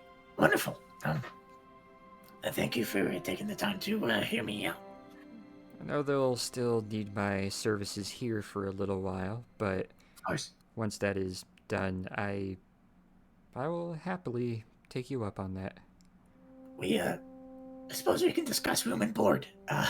It's your situation is slightly complicated in those terms, obviously. No need to stress it now. I assume as we get closer to that time, whenever it may be, we can figure that out. If it's more than an office with a wall knocked down, we'll be happy. I'm sure with assets, and perhaps what you've earned here is plenty of properties on the outskirts with rooms and grass and, whatever. That would be rather nice. Well then, maybe you're working on these knobs, and then I should be off. I think there's a screwdriver or some of a toolkit in the desk there. Of course. He's gonna go around to the comically large desk, probably, and It's somewhat taller. You kind of have to reach up to, like, nose height, because it's made for her stature to be able to pull open some of the drawers. They're very large basin drawers. And, yeah, you're able to find a little toolkit case, open it up. Half the tools are missing, but there's a couple screwdrivers in there. All we need is a Phillips number 3. Yeah. Give me... Give me a mechanics or a something that you feel would be applicable to changing out a doorknob. I should have mechanics statted out in like some sort of proficiency, but I don't. It should be on the bottom left of your page. I think you got machinery or mechanics or I don't. It's not statted. Okay. Yeah, just roll me a basic dex then. 14. Yo. It takes you a little longer, and there's a few moments where trying to line up the proper pin to the other side of it is a little difficult, but you do eventually get them swapped out and reversed to where the handles are on the outside and the rounded knobs are on the inside. No more Griffin escapes in Greenwich, ma'am. She looks over, kind of idly playing with one of them. Oh, thank you. That's... you're a lifesaver. They keep escaping. I was having to try to block it with chairs for a while there. Of course, and it's good to see you. Good to see you doing well, and I will be careful what you feed those things. They're getting big. They're only going to keep getting bigger. Yeah, no. Alright, I'm off. Gives a little bit of a head tilt as you start to walk away. Your horns look a little bit longer. What? Your What? horns.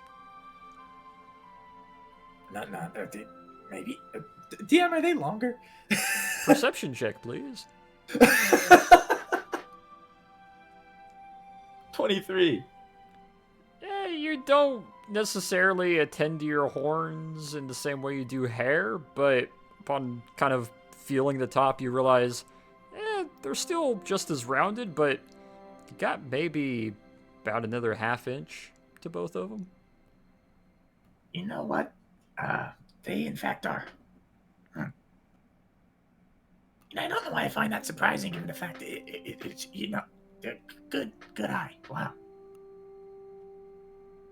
They look good. Hey, thanks. I don't want them to get too long or anything. It'll get in the way of hats.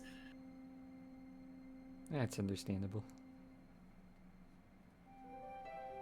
Well, thank you again for everything, and for the door as well. Of course. You know where to mail me, I assume, or you can find someone who knows how to mail. You know, I should be able to go through Swinton, and he'll be able to find me how to send you a message or anything should I need to. Yes, of course. I'll be seeing you then. I'll be seeing you. Yep. Okay, leaving that door. Yeah. Knob's on the inside now. Wow. Okay. Yep. He's gonna close the door. Just very nice, calm, pleasant smile, and the big, floofy white griffin just kind of watching you as you exit out the door and close the door behind you. Does one of the little ones make a bolt for it as the doors open? Nah, she's keeping them all entertained. They're good. Like the fucking dog. Like, no, don't let him out. No. No, don't let them out, no. Nah, they're good. They're sticking to their nest. She's keeping them busy with a prize grabber of a claw. Right, success. Hey, Great success. good time. Yeah, you guys eventually reassemble, grab yourselves dinner, eventually head in for the night, get yourselves some good sleep. The next morning, you guys, I'm assuming, will box up some of the stuff in your rooms, some of the things you would like to take with you. Torin is boxing up his whole room, yeah. I was gonna say, of the stuff in your guys' rooms, they will still be your rooms, and should you wish to leave anything here, it will still remain here as they're permanently your rooms. But, if you guys are taking some stuff with you, you'll be able to box it up and it will be appropriately shipped just behind you guys to OSS headquarters in DC, where you'll be provided probably similar rooms. Yeah, Torin has boxed everything in his room with like a 4x6 crate. Yeah, that works. Hats He's and taking everything. the silk sheets. The silk sheets. Yeah, that tracks. Anyone else taking anything of particular note or important item that's currently in your rooms? I don't think so. I'm taking that bottle of Finnish vodka, though. Okay. And I'm not telling customs about it. Make sure you Oh no. Anything really important, I always keep on me anyway, so. You're a Peter, military intelligence Not flight. really. They don't check your guys' shipping logs on those planes. Exactly. Peter gets arrested when they land in Boston. Sir, you're under arrest. And they're like, what? No, this is okay. It's just vodka. You don't have a license for that, sir. This is the prohibition period. No, it's actually ended in 33. Oh, right, yeah. Alcohol and drinking is a little taboo, but much more okay, once again. Oh, Oh, now man. the cheese vault is growing. Great. Yay! That's for, like, Arc 5. Don't rush me. Cheese vault. You ever see slime get into a cheese vault? Oh, no. You ever fight a sentient cheese monster? This is Soap's arc. Look forward to Mhm. Season 5, everybody! Yes, that is very soap-oriented. You mentioned the isekai the other day. That's what's going to happen. You gotta raid the cheese There'll vault be in a side 56. arc of me getting isekai into the Due West universe, and we go raid the government cheese caves. Why would you raid the cheese caves when they first started being created, though? You gotta wait for it to age. Because an absorption True. slime got in there and melted and absorbed all the cheese to become the Great Cheese. Oh, no. It's a giant cheese blob that you gotta fight. Cheese slimes. You get isekai as a cheese slime, level 1. Yeah, you guys get to box everything up, do a couple last minute checks, the plane starts getting loaded up, everything starts getting assembled, the flight path is set, everything's organized, the arrival time. Is there any last minute departures, goodbyes, check-ins, gear, anything like that that you guys would like to acquire before departing London for Boston? More grenade. Nah. We need all the Actually, grenades. For what? Boston. Well, true, but we might not get. Might be more annoying to get them in America. So I'd like to. I'm gonna DM this to you because I want it to. I don't want the rest of the party to know. Okay. Torrance sure, gonna I'll take- pick up a crate, some gamma bombs and frag grenades. Torrance gonna take the initiative to do all the pre-flight checks before the pilots get there and piss them off. Alright. Nikos, give me...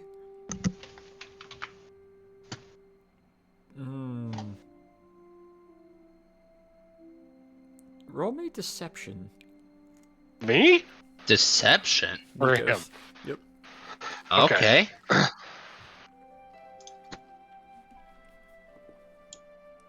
What did you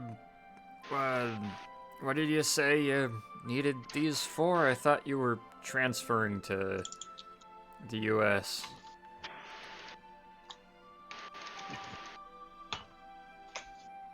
Well, to have them, and they might not have them over there. I'm not sure what their supply is like. Plan on blowing stuff up. Those in the Americans Always. don't plan on it, but always be prepared, US? right? When they track down why you used the how many are you asking for? Like 4 of each, not many. You see him blink twice. Tired eyes kind of look down to the sheet in front of him. And he begrudgingly flips the pencil in his hand and starts erasing some of the inventory numbers and then re-penciling them in. Gets up, walks over with heavy feet, walks back a moment later around the corner, sets down a wooden crate with some hay inside it and a lid loosely on top, shoves it through the little port window. Add 6 more gamma bombs to your inventory. 6. Okay. Don't use Sure. them all in one place. Anything else there, my liege? Nope, that's all. Thank you.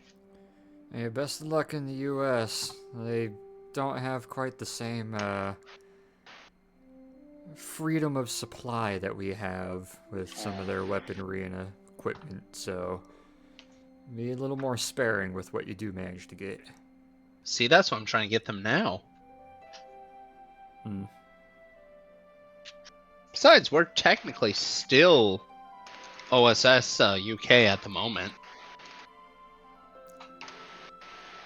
True. Alright, well then, best of luck. Try not to lose a finger. I'll try not to. Who knows? Try what we'll to encounter in the stay Atlantic sane. Ocean.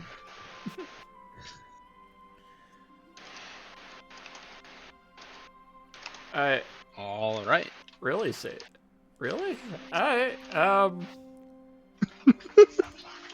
like how you magnifien. Alright. Roll me investigation, Peter. You know what I meant, though, right? Yes, I got you. Roll me investigation. Also, funnily enough, whatever it was I typed there actually is apparently a word because it didn't set off my autocorrect. You want an investigation? Yeah, investigation. You don't find the second items you were looking for, but you do find 3 of the first item. Okay. That works. Alright.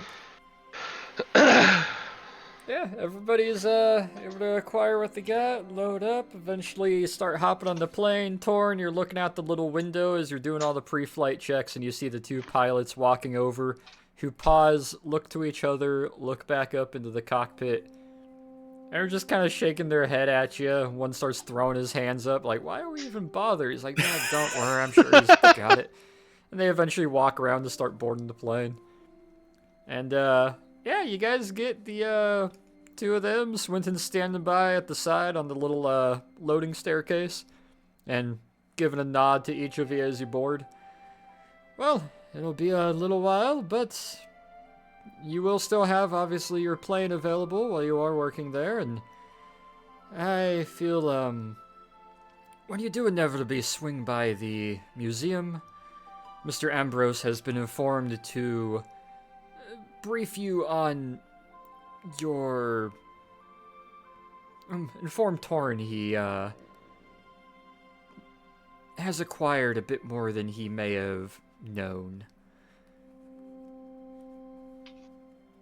But, yeah. Best flight. Hopefully it goes smoothly, and I'll hopefully be talking to you all again soon. And gives a little nod as he steps back, and two of the crew guys start pushing the door closed and clamp it, and pull the chocks away.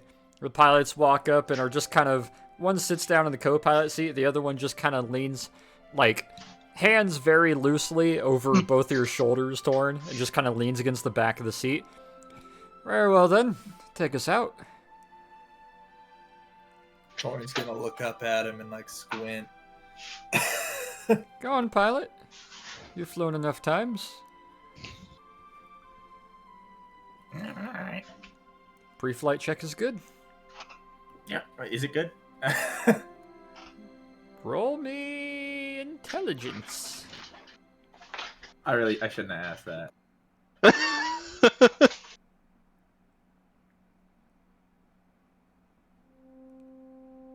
Oh, a perfect even score. Kind of raises his brows a little bit. Very well then, taxi us out, and you know the works, and he'll grab the headphones and just kind of plump, sets them over the top of your head. And he's just kind of doing that like big brother leaning over the top back of the seat that you're sitting in.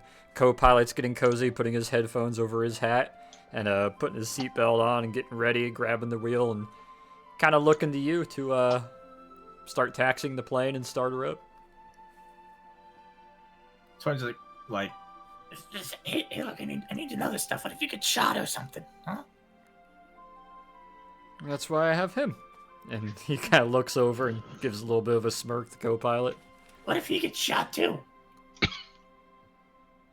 That means the cab is gone, and we're likely plummeting into the ocean. You know what I mean, whatever. Hey, We'll install a little red and green light next to the door. Should one of us be wounded or dying, we'll flip the little light and you can grab the parachutes and jump. But you're right. Take us out. Let's see. You've taken off before. Surely you can do everything up until that point. alright, yeah, Torn's gonna. Right, roll me a sleight of hand and a history. Okay, there we go. Yeah. Shotgun plug going off. The engine's spooling up. Nice little putter, doing your little throttle checks, doing your flap checks again. You sit back, got the headphones on, you hear some of the chatter.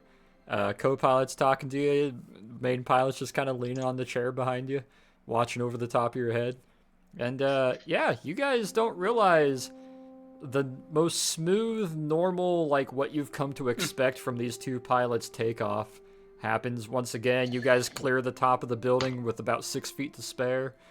You hear the wheels go up, plane gains some altitude, starts banking around, and he's kind of pointing a little bit over your shoulder, showing you roughly with like his hand in like a wedge shape, roughly what path and angle to kind of follow, because there's obviously assigned flight paths for takeoff and whatnot. And yeah, for like the next 25 minutes, you guys are flying up and over, England and making your way fucking westbound. Must fight urge to buzz clock tower. Are you really gonna buzz the tower? No, that's no. It's a terrible idea. And yeah, you guys begin the first couple hours of your multiple-hour flight to get to the U.S. It's gonna be a hot minute. After...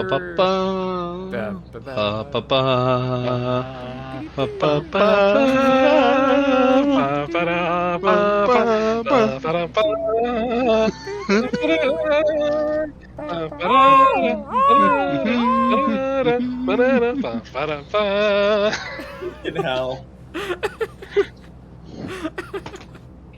Back now, I mean, you by the gotta way. do it. Hey, Come on. As you guys are flying across, Hachu, Nikos, and Peter, you're all sitting in the back, kind of cozy, doing your usual thing. And the cab door opens up and closes with a little click. And you see your main pilot come walking by and just kind of sits down next to you, Peter, and starts grabbing some of the drinks and starts pouring himself a drink and just looking to you like he's meant to be there. His officer's hat all scrunched up on top from having headphones over it all the time. Oh, is Torin back here with us, or is Torin still up in the cockpit? Torin's assumedly up in the cockpit if the pilot's back here with you. He regrets it Okay, now. is he This grabbing the like a boring lot, part. or is he just getting like a drink? Oh no, he's pouring himself a triple. He's cozy. He's acting like he's a passenger. You know, you don't have to front load. Prohibition ended like 3 years ago. Oh no, I'm not I'm not flying today.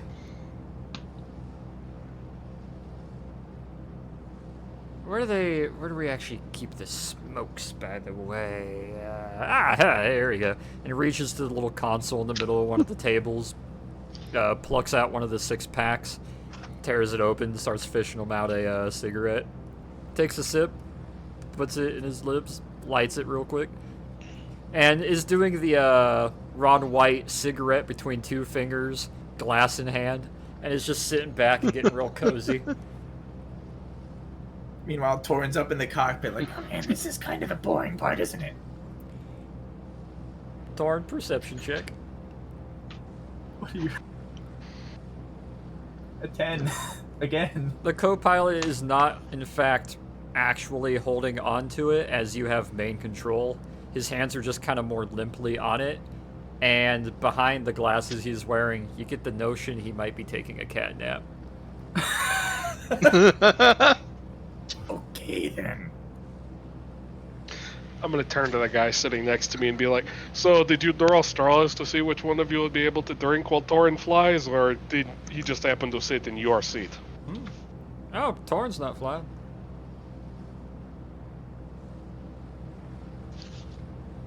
Well, then who The other is? pilot is then? No, he's taking a nap. And he just takes a nice Then- casual sip from his drink. what?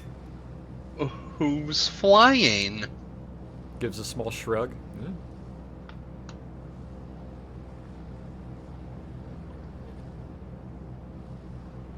Don't Excuse me? just shrug. Go look for yourself.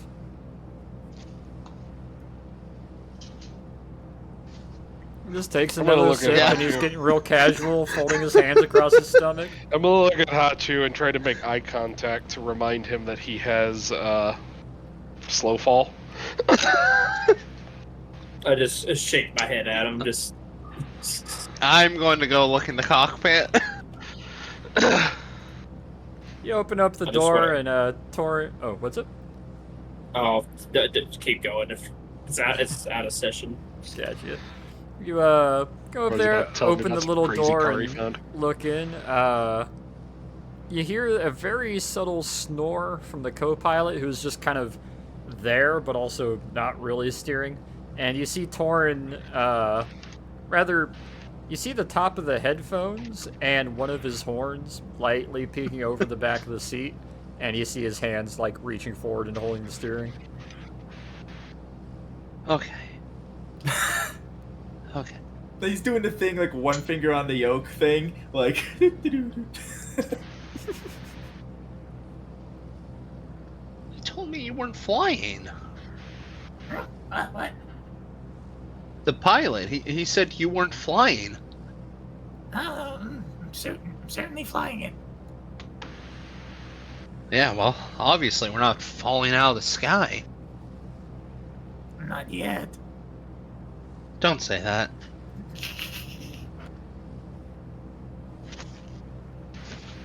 Well, I'll leave you to it. Hmm.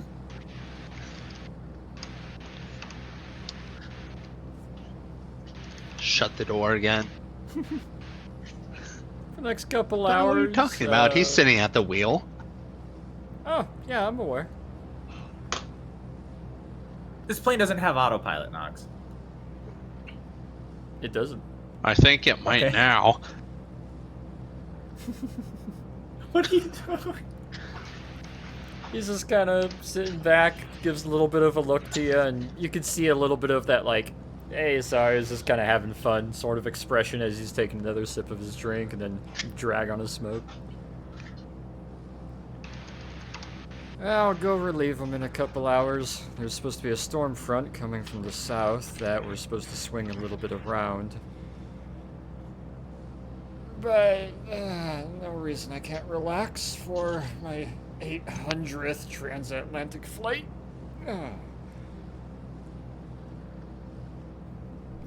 And he'll just be cozy and, yeah, next couple hours will go by. Torin, what would you roll for boredom? Constitution? Yeah. Yeah, I feel like Constitution. A save or a flat A constitution? save. Oh, an 18. Nice. Yeah, despite it being boring as shit, and the instruments just being instruments, and the sky being blue and white, and not even that much deviation in the clouds. And also the fact that you can't really see the horizon with your height, so you're kind of more just looking exclusively at sky and instruments. Yeah, it's pleasant. It's nice. The hum's kind of cool, being able to look and see at least the top of the engines to either side, and a nice casual couple hours go by. Roll me perception, Torn. Oh, nat 20! Damn. Because you can see exclusively clouds and you can't see the horizon or the ocean from your height in the seat, you can see where some of those storm clouds are getting really tall and some of them are starting to get kind of dark and are slowly encroaching closer and closer as you lean up a few times to kind of look over the hood, for lack of better words. And you can see the storm front that's coming in from the north via Canada. And you can see where it's kind of slowly encroaching in front of you. Roll me intelligence. A 15. You see two options. Or three, technically. Option one, you go beneath it and just weather the rain. Option two, you use the speed of the plane and you go left of it to try to outrun it and circle around it. Or option three, you try to go above it. How high are these? Investigation.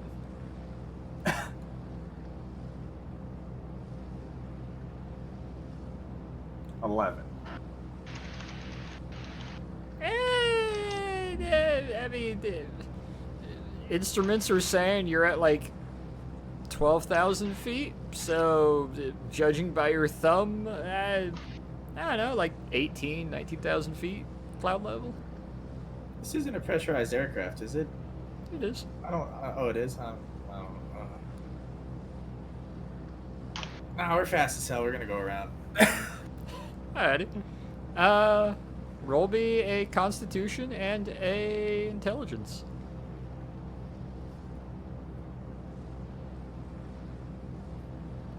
Oh. Well, your nerves get a little fried as you kind of reach over and struggle a little bit, but start pushing the throttle up a bit higher and start getting a little more speed, gain just a little more altitude as you start changing your direction. And after about 3 hours, you do a nice kind of roundabout to outrun the storm head that's approaching. And eventually you start seeing landfall approaching ahead as the front of the storm is starting to wrap around. And after a little while, you guys in the back being able to have a nice, long, pleasant flight. Eventually, he kind of stirs himself awake. Okay. It's time to go relieve him. I'm not gonna let him land in the city, at least not yet. Thanks for the drinks, by the way. And he'll set the glass On down. his way forward, I'm gonna cast the remove poison or whatever, protection from poison on him. He pauses mid-stride, rubs his chest a little bit. Father, that wasn't necessary. Better safe than sorry. He's a functioning alcoholic. He took away his essential buzz. Now he's gonna crash us. Kind of looks forward at the door for a few moments. Rolls his eyes, starts walking forward again. Thorn, you get the little click as he walks in, kind of leans against the back side of your seat. You see him smack the co-pilot on the shoulder, who stirs awake. Alright, we're here for landing. Start calling ahead, get it ready. I think this is my wheelhouse now, Thorn. Yeah, alright. Yeah, alright. My back. Good lord. You Cool. just sit here like this for all the time. Yeah, pretty much. Great. Yeah, Torrent's gonna relinquish. You'll flip the switch, pass it to the co-pilot. You'll take the headphones off, hand it to him. He sits down, puts them on, gets cozy, flicks the switch back over, takes over, and kind of gives a look to you and a genuine, like, nod of approval, like, good job, and kind of a smile. Torrent will give it back. Glad that the party missed the stranded in a fucking inflatable raft in the Atlantic Arc. Well said. Well said, I'm sorry. Yeah, Torn makes his way back to you guys. You're chilling in the back. You can start seeing some of the East Coast as the cities are getting closer, and he's starting to descend in level as he's approaching more.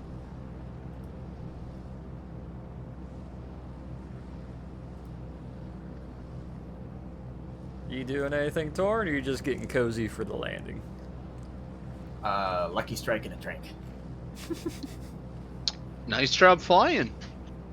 Thanks, that did. Yeah, I'm relatively good at it. So I told the pilots I needed to know how to in case both of them died, but they were under the assumption that in that situation we'd all be dead. But I don't know. I hope that wasn't an insult. I don't know. Maybe just slightly, but What if we ever need to steal a plane? well, I'll come in handy then.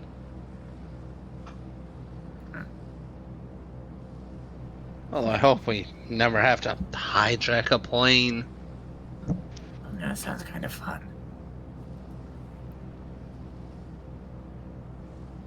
It sounds like a very bad situation, is what it sounds like. Because every situation we get into is usually a very bad situation. Yeah, I know. Can you at least let me have hope that something will work properly for once, though? No? Okay. On a lucky strike. No, I'm fine. He's gonna sit down. He's gonna enjoy his drink and his lucky strike, and finally watch out the window. Good lord. Ah, yes, the Boston skyline. Yeah. It looks so much smaller from the air. You guys are approaching. It doesn't seem as tall as you would imagine. You're like, oh man, this is gonna be like New York or Philadelphia or something. Nah, it's not the tallest. You guys come in. It's nice and kind of gray, a little wet and rainy as the northern clouds are encroaching over more and more.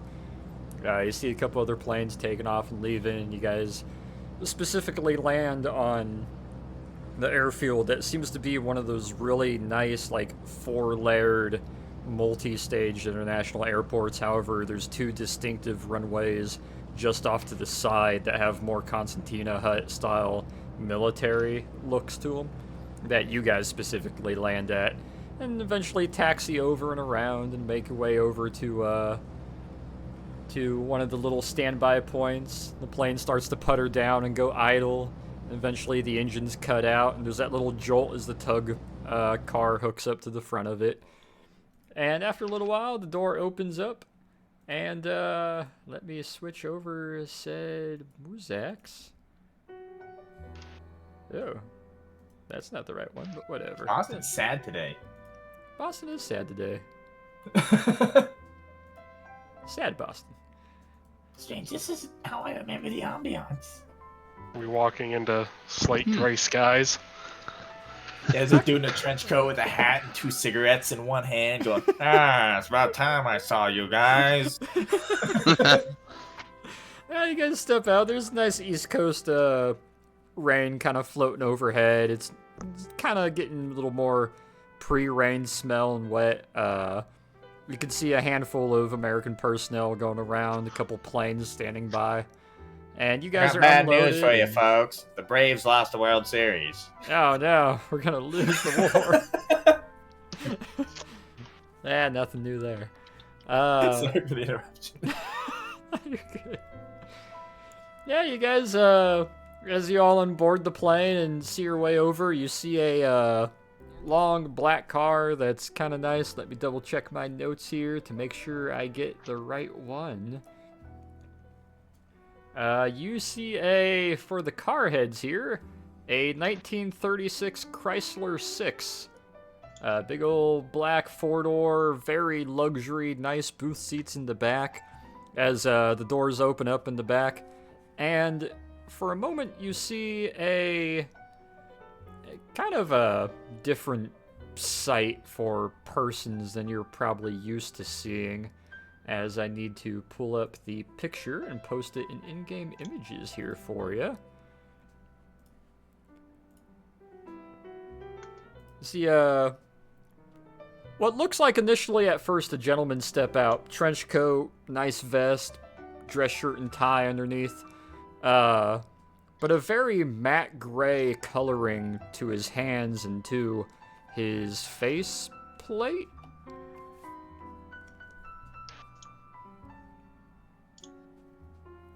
Oh, And okay. kind of folds his hands in front of his waist over his buckle and kind of looks to all of you. Oh, hello. Sir? Hello?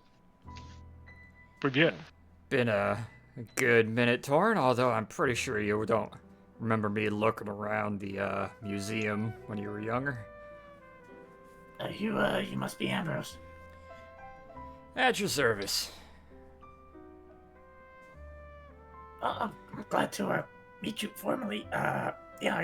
Unfortunately, I don't remember you. You probably wouldn't. I wasn't around too awful much. Levencroft Sr. saw fit to put me on the boat most of the time, doing all the overseas trade, or stuffed me down in that little office to crunch all the numbers on the books, but yeah, I didn't mind. To the rest of you, apologies. Formerly private, however, Mr. Archibald Albert Ambrose, Model 3 Warforged for the mechanical arcane beings, built by... what was his name again? I believe he called himself Doppelganger, part of the, Auxiliary Corps efforts during the Great War. And, I suppose you could say accountant and third chairman of the Levencroft Estate and Museum. So I suppose that means I'm calling you Sir now, Levencroft. Sir? We can skip the formalities. Torn works. I'm gonna have to grow into the whole Sir title. It's, Understandable. So, I understand you're here to help out Boston PD and they're kicking around the alleyways? However, we may, they don't always have the best track record, so, Understandable. Well, before anything, what do we say we get away from this rain before it starts downpouring? Get you back home and get some food in you. You can talk to the PD tomorrow morning. They're in no rush. Yes, of course, I'm eager to be back and to show my companions here, of course, all that has been built. He's like vibrating a little bit. Very well then. So, the rest of you. And you'll step over and fully hold the door open for all of you. What you can kind of see is a very stiff kind of military movement and personality to this Warforged, but his arms don't kind of match the rest of his body. He has a bit more of a kind of butlery flow about how his hands and arms move as he opens the door. However, every step and kind of shuffle and movement he makes is very militaristic. It's kind of offsetting the two different parts of him. Oh yes, grunt legs and butler arms. Essentially. I Bro's love- been refit. He's bringing you tea and he's marching, and he's just like his upper half is gliding, but the rest of him is marching. You have never seen a more aggressive, like, bayonet walking advance while also perfectly balancing, like, a tray of food. Your tea, sir. Clunk, Just clunk, tunk, tunk, clunk. tunk, tunk, tunk, tunk, tunk.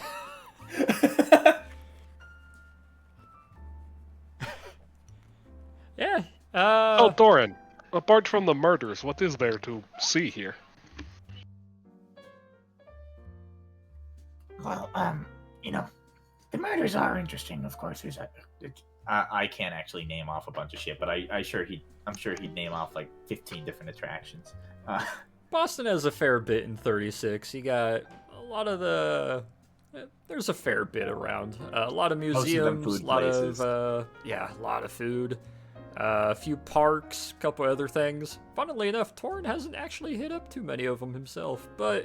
When I visited IRL, it was actually a very, very nice city. One of my top cities I've ever been to. Old North Church. Of all the American cities, Boston's up there as some of the more fun ones. Eventually, I'm I wanna actually go up going there in for, August. Oh, no shit. Shamrock Days, Yeah. Dropkick Murphys Fest. Make sure you see Constitution while you're there, Yeah. Will do. and Bunker Hill. Will do. Paul Revere's house is just over there. Oh. Torrin, give me... He was the one with the lanterns, right? Yeah, the lantern guy. Give me a history roll, Torrin. Give me a 23. charisma save. Well,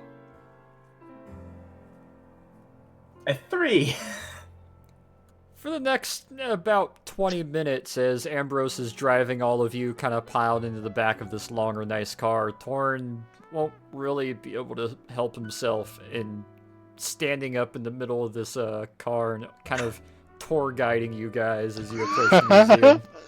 This fucking on the left here, you see it. This is a pizza place established in 1924. The guy who owned it actually, believe me, he had a crazy sister, and Mhm. Torrin just going off tour guiding the party as you guys approach, and eventually, the rest of you kind of watching, it goes more from city to quasi-industrial, back to residential, and then slightly lower residential, and then you take a turn and start heading down the road, and you can kind of see how there's multiple wings and almost like a small campus that you're going, driving parallel in front of, and you can see a couple signs and notage of Boston History Museum. And it's nice, it's proper, it's big, it's got cool stuff. You can see where there's like likely some large dinosaur bone construction in the very front entrance. And then you start passing What the are other those side, fuckers? and then you leave the museum, and you start passing by some more buildings and residencies. And the buildings are starting to go from 4-story to 3-story to Everyone's seen a dinosaur now. 3 and 2-story. And then some brick walls and warehouses. And then fenced top brick walls and warehouses. And then industrial walls. And then industrial sector with a little more dirt here and there. Antiquated, that's what they are. Their history is wrong now. History has changed. Couple pallets here and there. And you start to get a bit of a, not quite soot smell, but definitely like there's a burner plant within a 2-mile radius. And, Wow, it's really far out, huh? Yeah, land is expensive. You guys make another turn, and you end up passing in front of a furniture plant, a wood furniture plant. A decent-sized warehouse, about 3 large warehouse bays, big old gates in the front. And then on the opposite side, you see what looks like a kind of more generic packing plant. And posted up right in the middle of them is another tall, old-style brick warehouse building. However, it's fairly obvious that the corners have been kind of reinforced with much more newer brick to make it have more of a design. And to any of you with... actually, yeah, all of you roll history. Since you guys are good at your brick analysis. Not one time. At least one of us is. Down with his bricks. I know my bricks. He knows his brick. I mean, he is a wall, so I know my bricks too, apparently. Yeah, you can tell. Cody always rolls good on bricks. You can see where... Let's see, Audrey. keeping it up. Yeah, we You guys know can our see bricks. Where, this is dating back to like 1750s, 1760s. However, some of the bricks have since then been replaced from about 8 foot up and higher.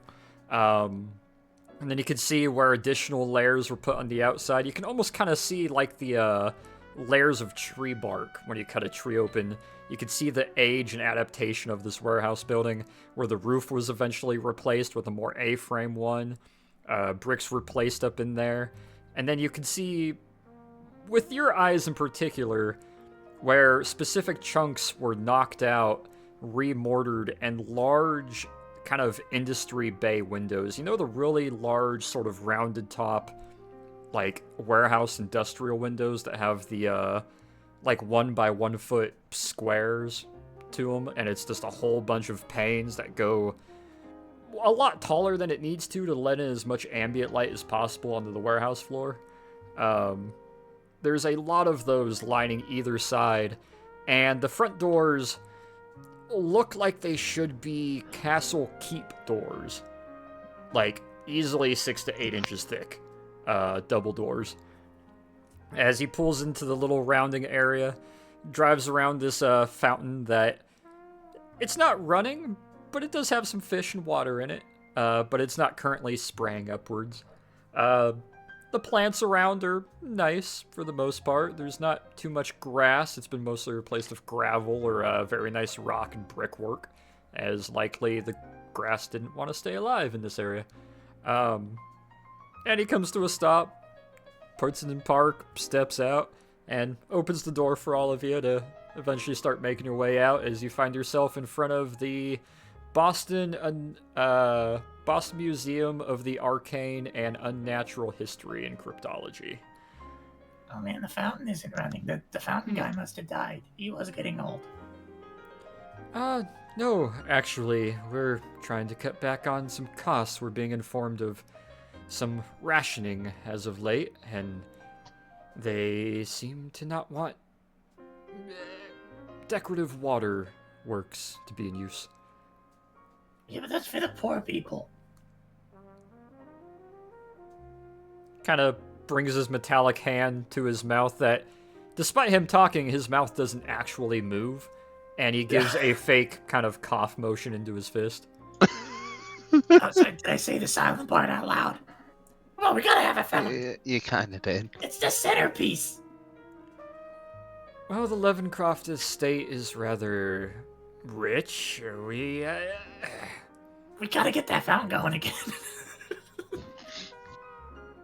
Sorry. You see him kind of look over to you, and his eyes glow a slightly fainter, brighter greenish than the dull green that they are. And you can kind of see the little whitish pupil towards the middle as he looks to you. Is that what you wish, sir? Yes.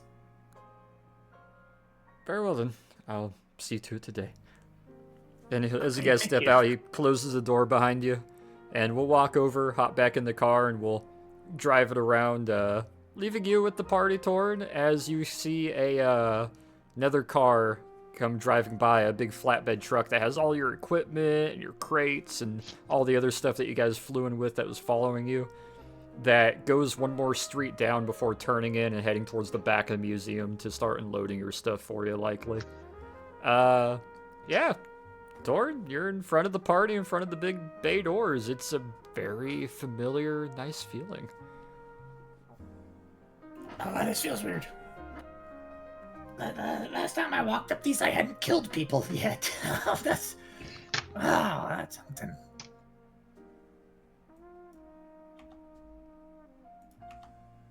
I want to roll a strength check to open the door so bad. Go for it.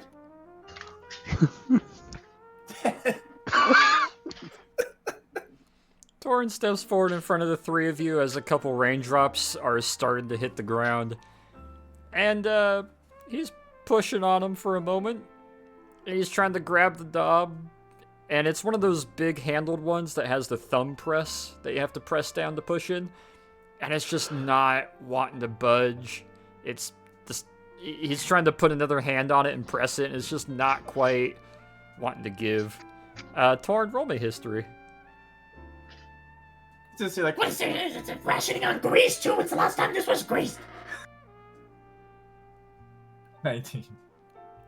You recall that the left door is actually still unlocked from the inside, and only the right door opens unless specifically you pull the latches from the inside. You just see Torrance Sai step over one door and pull the other one open. Pulls open with plenty of ease, no creak or anything to it, and you get the nice kind of cooler air.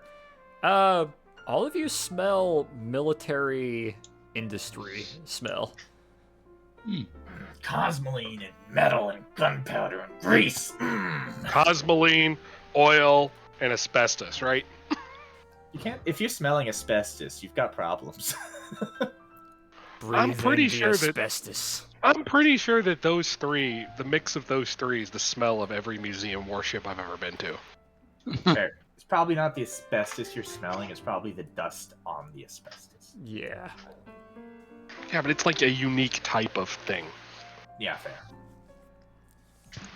But yeah, Torn pulls the door open, and you can see inside where it's kind of dimly lit. Doesn't seem to be super bright, but you can tell it's a rather large space inside.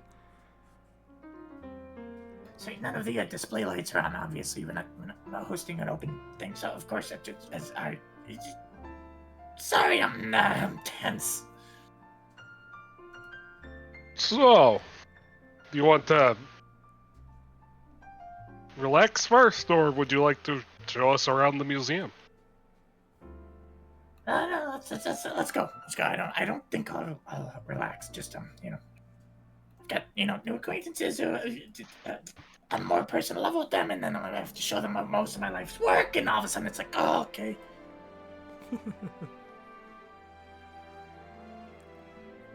As we Oh, pan wow. over to the map, it's not fully assembled yet. However, the layout is there. Give me perception checks, the three of you. Oh, there's no giant monkey to stare at and obsess over. Not in this one.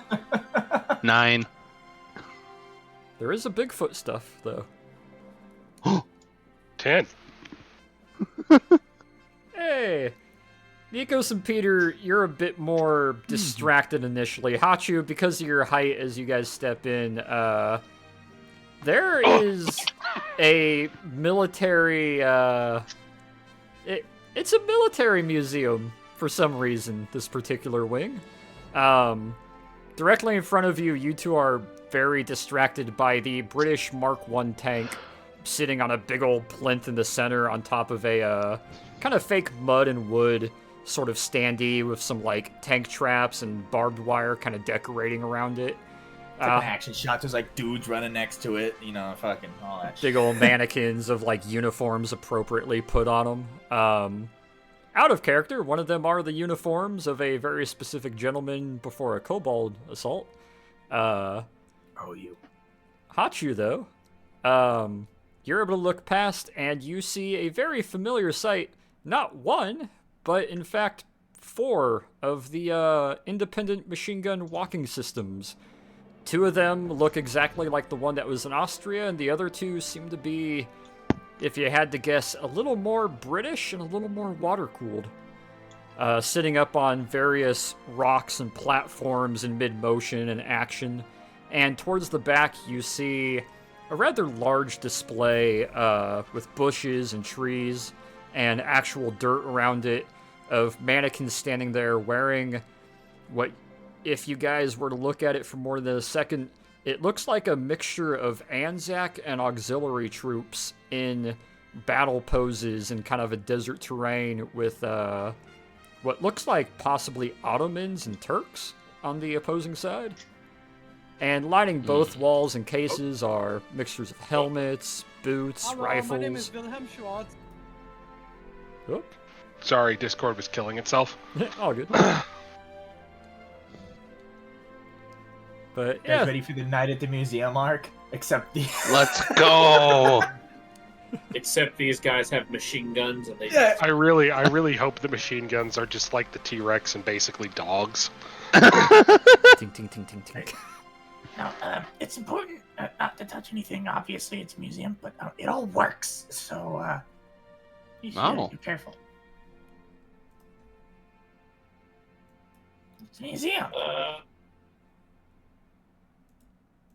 There's a bunch of those machine gun things. Yeah, I'd those like work. to look more at the tank. Yeah.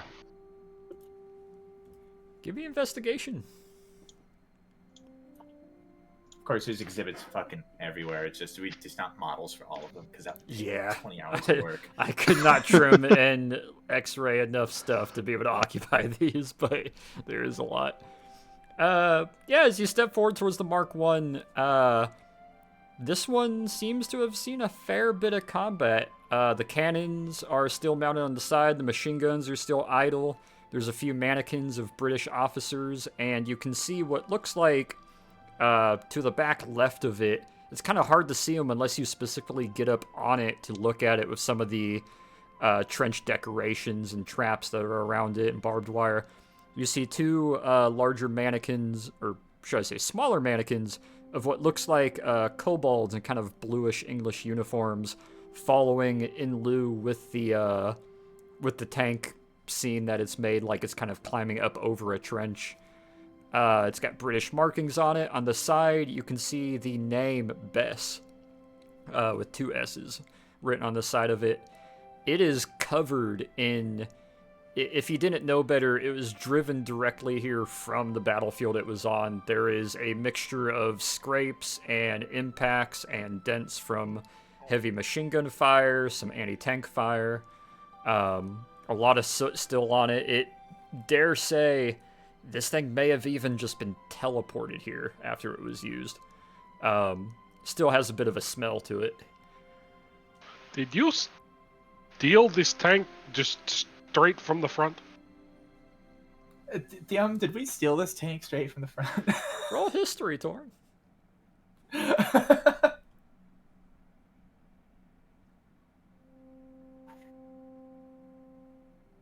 27. Ooh, let me DM you. Oh boy. Oh, man.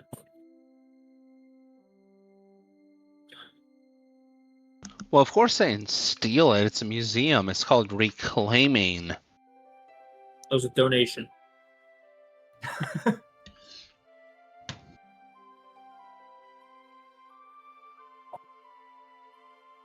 Torn's like, everything's real. One of the kobolds sighs, puts down his gun. Do you have a fucking smoke? So it's got the guys in it and everything. Call it a living history piece. See, we aim for authenticity here. Apparently. Problem is, you only allow the kobolds to smoke vintage 1916 cigarettes.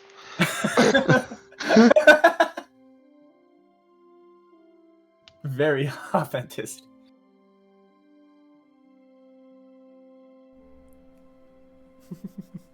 You know, Peter, your question, you know,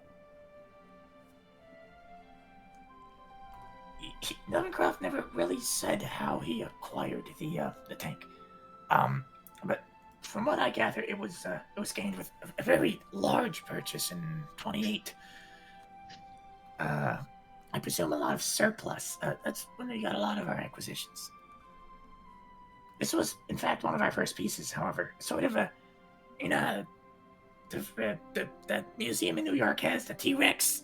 You know, that's just like our T-Rex. So it's a dog that wants to chase after a piece of it. You take the log off the back and you throw it, and the tank chases after it at 2 miles an hour. Power up Bess, and she's gonna run over the homes of every tax collector in Boston. No, you jump to the batteries, that tank would drive out of there. Give me a investigation, the three of you. Aside from Torn. That is Investigation. Intimidation. I almost hit intimidation. For staring down, Bess. And Mm. Hachu, you're standing a bit taller. Give me investigation on the tank. Look like, that's metal, all right. Yeah, this is Metal. definitely a tank. I mean, you know, it makes sense. I wouldn't probably notice anything because I didn't serve in the war. So Because you're not really uber familiar with tanks, but you know tanks were kind of used, but they've not really been used on a mass level yet. Peter, you saw a handful of tankettes during your time, but nothing this big. In fact, you didn't know the British tank crawlers, the A7Vs were this freaking big. You can I easily would've fit said like so. 10 guys inside it. On the East Front? Not on the East Front, but during the Civil War. There were tanks at Zardazan, Ah, there where Peter were. fought, and there were tanks with the Expeditionary Force Far East. That is correct. Were they trench crawlers though? I thought they were the early. They were Mark 5s? Actually, yeah, you're right. They were Mark 5s. I stand corrected then. Yeah. This one's still a little bit more sizable than the Mark 5. However, Peter and Hachu, you definitely being of a height that you're able to look in through the driver port mirrors on top. The entire inside, you know how out of character a lot of these tank museum tanks are kept up on the outside, but the insides are brown and rotted and gutted because they're purely there for display, and if they need to be moved, they're jacked up and pulled out. Very few tanks are drivable in a lot of tank museums. This one's fully everything inside. It's clean. All the engine parts are there. All the various bits to control it and move it.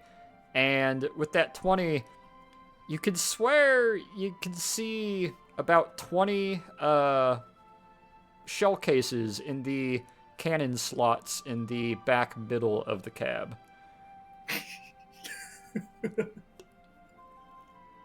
Huh. It just periscopes up, blinks, periscopes back down. Okay then. what? Yeah, nothing. Is there something? Is there something wrong? No, I've been no. away for a while, I can, Peters. I don't know, I'll just look inside a little bit, just. I mean, there shouldn't be anything inside other than ammunition. Well, it's very pristine on the inside. I'll just leave it at that. Yeah, this is a museum. But why keep ammunition? What kind of a question is that? It's a museum piece. It doesn't really need it anymore. Yeah, you'll know these Americans and their guns. They climb Fair inside and point. fire the gun and find out, I guess. No. It'll work. Don't do that.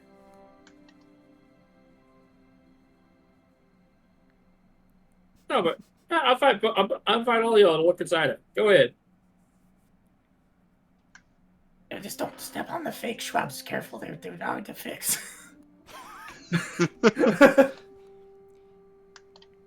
Any of you try to step up to look inside through one of the side hatches?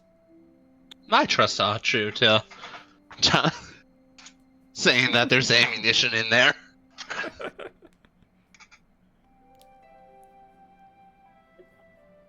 Yeah, to your knowledge, fully functional, loaded, equipped tank just kind of pulled up and parked here and decorated to look like it's mid-combat.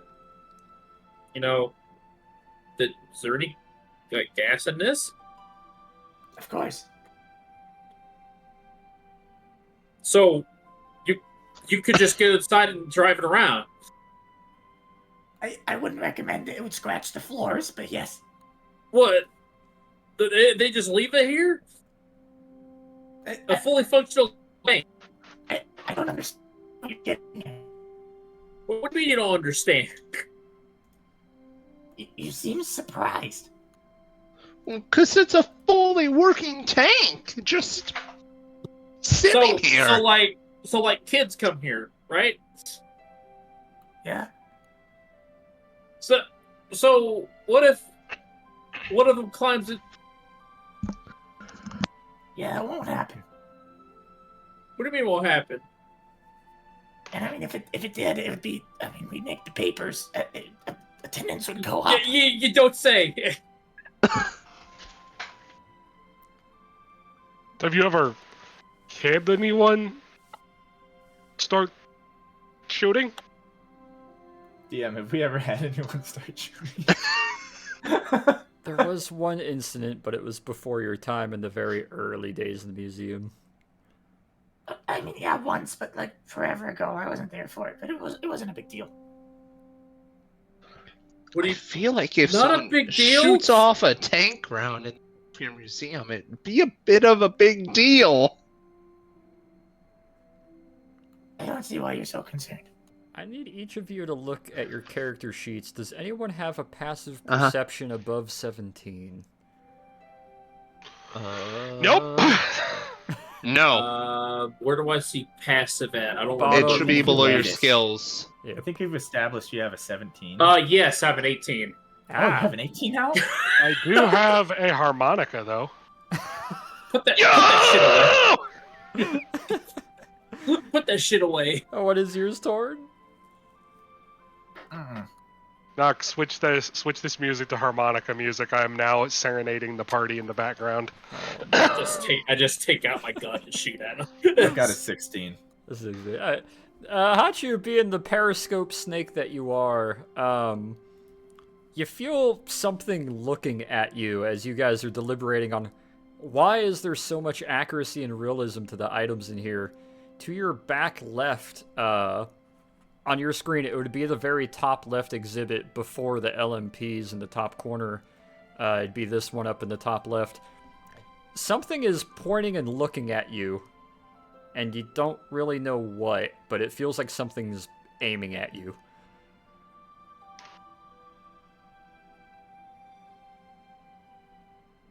There's something looking at us here. What? From where? Not sure. I just start looking around the room. It'd be Lots of things look at investigation. you here. I turn to Torin and say, "Do you have like security goblins or something? Gnomes?" We don't have gnomes or goblins. They'd be terrible security. This is a new item that Torn, you also wouldn't know about. One of the newer changes since you've been gone. Hachu, as you're periscoping your head around, your eyes lock with the singular eye, in quotation, of, you know those really big 2-foot wide, beam searchlights? that you control with like 2 wheels, like it's a freaking arty platform for looking at planes and searching the sky. There is a 2-foot wide giant beam light that has a faint green glow coming from the middle swivel pedestal underneath it that is currently locked on you and making small little adjustments. However, you can tell, Hachu, there's no light bulb inside it and there's no power to it, but it is actively trying to track you and look at you. Oh. Huh? Hello there. What do you look? Oh my What is it? goodness! When I did we just get I this? just point right at it. Oh, when did we get this? Oh, this is wonderful. This is So is that some kind of like magically powered security system or something? no. Is that how it works? It swivels No. and starts focusing on you, Torn. Yeah, 30. What is this? Damn. Yeah, let me DM you. Jesus Christ. Yeah, he passed that one. Yeah, he passed that one all right. Hey, this is Grab his the, element. we grab the specific model and information with that 30. Whew. Can you imagine how embarrassing it would be to be like, I don't know what that is? I got no idea.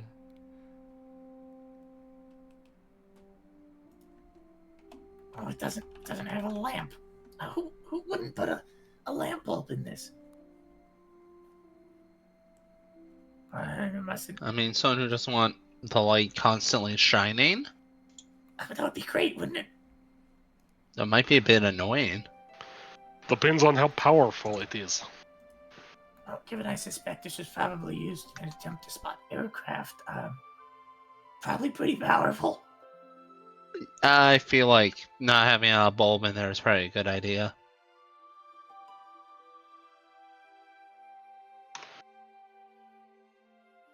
There's more text coming. I'm just waiting on a DM.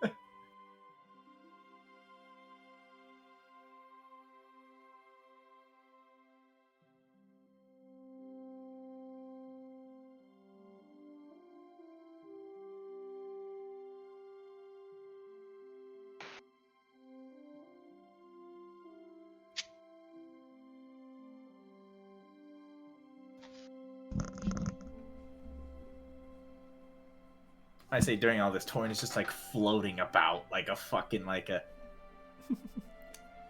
more masculine version of a little girl in a field of flowers. It's like, ah, yes. New item in the museum. Oh,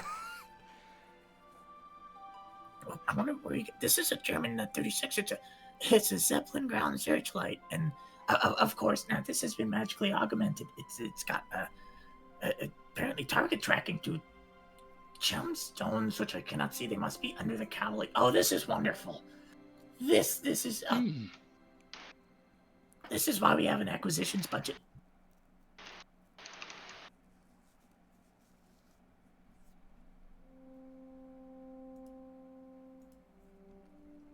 It kind of swivels a little bit in place and starts looking up at the ceiling. And it does kind of like a automatic like camera patrol pattern left and right. And then it catches Nikos' slight movement and quickly swivels and focuses on him. If it had power to it, that light beam would just be like right on you. And it just kind of focuses on you for a few moments. And then slowly starts to shift, point upwards, and go back to a left and right search pattern very slowly. Yeah, I think if it was emitting a giant beam of light, that'd be rather annoying. Yeah, remind me to get with acquisitions. Maybe we could get like an 80-watt bulb in this, something to give the impression. But it wouldn't, blind you forever.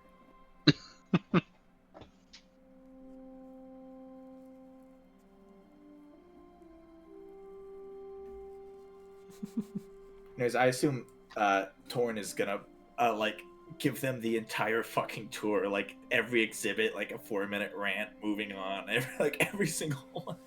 Yeah. For the next while, Torn gives you guys the roundabout from the search lamp to what seems to be a handful of military shovels, and a couple coal miners' pickaxes that were specifically had minor enchantments for mold earth and move earth on them. You find some rifles that very old and decrepit, kind of damaged, but some of them in perfect operating position, World War I issued ones. You find a couple stands of uniforms. You find some armored breastplates. You find a handful of American cavalry sabers, some little exhibit about buffalo soldiers, and how a handful of them used were a couple articles about how they were basically the equivalent of rangers in that they used various magics to befriend animals more capable than horses. Hence the nickname Buffalo Soldiers. The guy riding a buffalo at you is the ultimate fear factor, dude. Oh man, yeah. Good mix of flintlocks, a couple more industrial magical items from the turn of the century. It's a nice even mix of things. You come across the back and you find a Gallipoli big stand in the very back of mannequins of Australian and Anzac design and uniform and clothing, facing off with what looks like a couple Ottomans and Turks wearing somewhat German attire and uniforms. Come across the LMPs. Two of them are Austrian. One is one that looks quasi-British, and the other one's definitely a British LMP. You can see different designs and makes. The British one's having 6 legs, whereas the Austrian and Central Power's having 8. Yeah, you guys do the nice roundabout and look at all these various items, and eventually you find yourself looping around to the back left, where there is a small series of doors. Torn, you remember one door leads back to the other kind of side halls of exhibits, and the other door leads to the scrolls and books storage room. Yeah, Torrin's just gonna lay that out, explain like storage, whatever, frickin' research, not really for the public, and then lead them down the other hall of smaller exhibits and probably spend another 30 minutes imposing upon them all of these exhibits as well. Just like anxious, snorted a line of coke energy for all of it. Yeah, he leads you through the through there, and you come to a part where it's obviously used to be more of a loading bay of the warehouse and has been much more refined and cleaned and picked up and painted. It's very organized. This area has a lot more paintings, a lot more of your Indian and kind of Native American and early American pottery and horns, call horns. While everything looks very plain here, like it would be of a normal museum, almost everything is giving a magical signature of some sort, or has a faint magical or benign presence to it of some sort. A handful of items seem like really obscure, like there's literally a set of utensils, like forks and knives, sitting next to a plate, and you don't really know what it does, but you can sense some sort of magic coming from it. There's old demi-cannons, there's some pottery and vases. And eventually you lead them through. Torn, you come across an area that you remember there was a left and right where it breaks before you have to turn around and head back to the common area. You remember the left goes to a sort of interactive quasi-study hall and scroll exhibit where some of the employees would also be actively looking over scrolls and books. And the one on the right went to where a lot of your kind of stuffed animals and critters and interpretations of ancient kind of cryptids were. Oh, yeah. Which one you So I was want to gonna take them stop. to first? Torrin's just gonna look at Nikos, like, Nikos, I have Uh-huh. something for you. Oh, Remember that gorilla? I do. Yes. I've got a few dozen something better than a stuffed gorilla. and he's gonna lead him to the stuffed cryptid hall. You see, this actually all makes sense to be here. You The guys gorilla head was down just and- so out of place. You guys head down and make a right, and you continue to see What is this about the gorilla? imagery of cryptids. Oh god, go for it. Oh, yeah, right. So in the Palace of Vienna, there was a small exhibit of a bunch of magical artifacts, right? There was What also, is this one? for What is this some reason, a stuffed gorilla in there. It was just a stuffed gorilla. It was just a stuffed gorilla. It made no sense. I was sure there was some sort of magicalness to it for it to be there, but no. It was just a stuffed gorilla. Must have been a nice gorilla. Or was it? You never figured it out, did you? No, I didn't. Could have been a cryptid. I'm just trusting your word on saying it was magical. I mean, not that I could tell, but I'm only a professional. Exactly.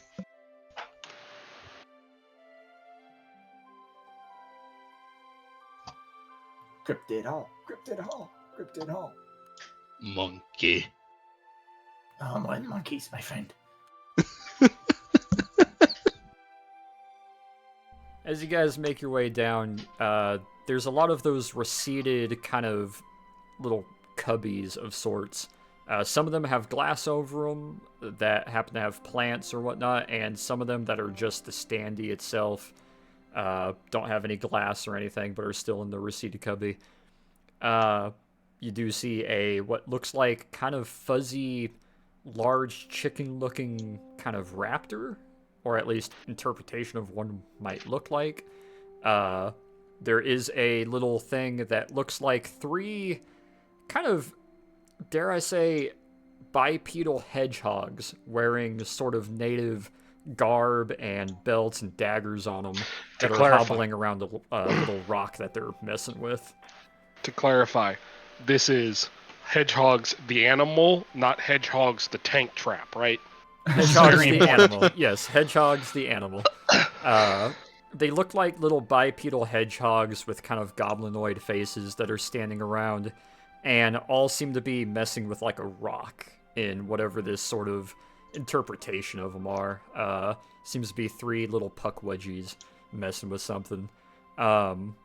As you get to some of the other ones, there is a stuffed interpretation of a Bigfoot, which looks like essentially a large gorilla of sorts. Still don't think we had it quite right. It does look a little off. You round one corner, and there is a new one that, Torn, you're not familiar with, and you didn't know that went in since last you were here. It used to be 2 different parts and has now been expanded to one larger bay. It is a large, traditional idea of a Wendigo. Large, black, oily, almost kind of like it's dripping sort of a goo or ooze, almost like a thick ink. Very thin bipedal body that has kind of like a deerish looking skull head. And well, the body is there and is still very much oily and wet. It's very obvious that it is stuffed and has since then had everything inside it possibly removed. And you can see where there was a little bit of patchwork on the skull, where the front skull plate, the deer skull plate with the crazy jagged horns coming off of it, has a very evident used to be bullet hole entry that has since been kind of putty sealed to look as natural as possible. And it is in kind of a crouched, sort of angry looking pose amidst what looks like a couple fake pine trees. Well, that's new. And as you guys continue walking through, you get to a rounded corner where, Torn, you're familiar, there used to be a sort of, it used to be what was a not deer, or at least the interpretation of a not deer. It kind of was, but it was more so somebody took a taxidermy of a deer and messed around with it to be the closest approximation to a not deer, gave it some sharp teeth, inverted the horns, kind of wriggled and loosened the neck, kind of broke the back to make it look a little more traditional of what most people interpret not deer to look at.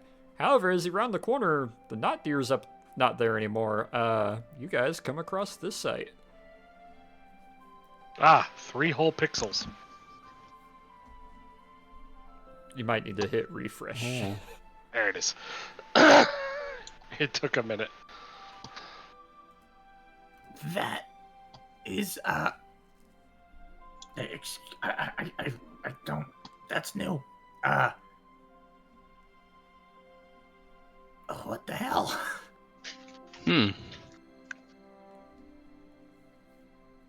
Alright, DM, what am I looking at?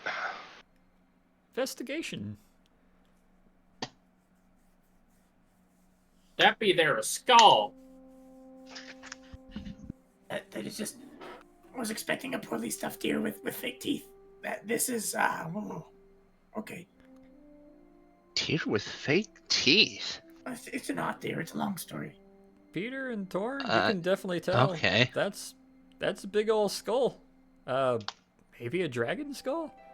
Nikos and Hachu, you guys look at it.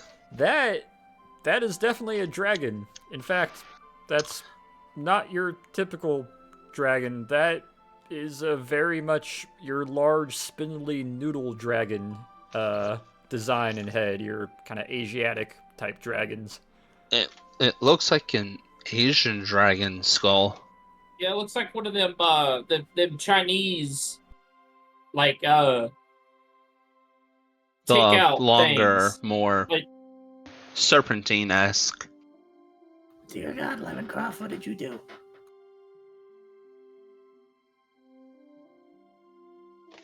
Maybe he just found it somewhere. Oops. I'm gonna walk up and I'm gonna read the plaque. Alrighty, let me. I'll just You throw know, it that might in, be a good idea. I'll throw it in in-game images. I'm gonna read what this is. I mean, we are in a museum. Oh man. Give me una memento to copy paste off my page here that I need. Boop boop boop boop. Yeah, my immediate thought of bipedal hedgehogs was the stupid You Uganda shut- knuckles. Do you know the way? Do you know the This is the way. stupid? The way. Because you said they're wearing like native clothes. It's like, oh, it's like the ones from the Sonic X and Sonic Adventure games. That's exactly what it is.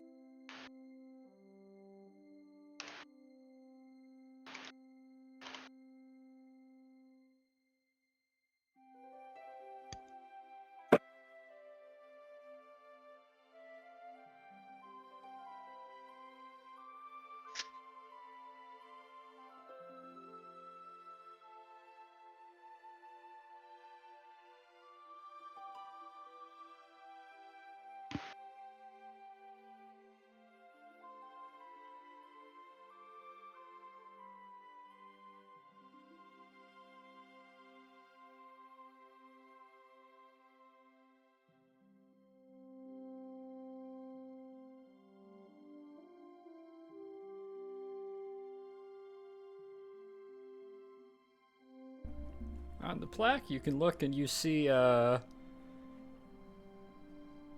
this inscrawled out on it.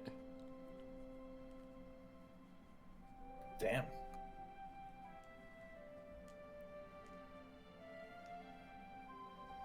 So, did Levencroft Sr. make a habit of going around and killing dragons?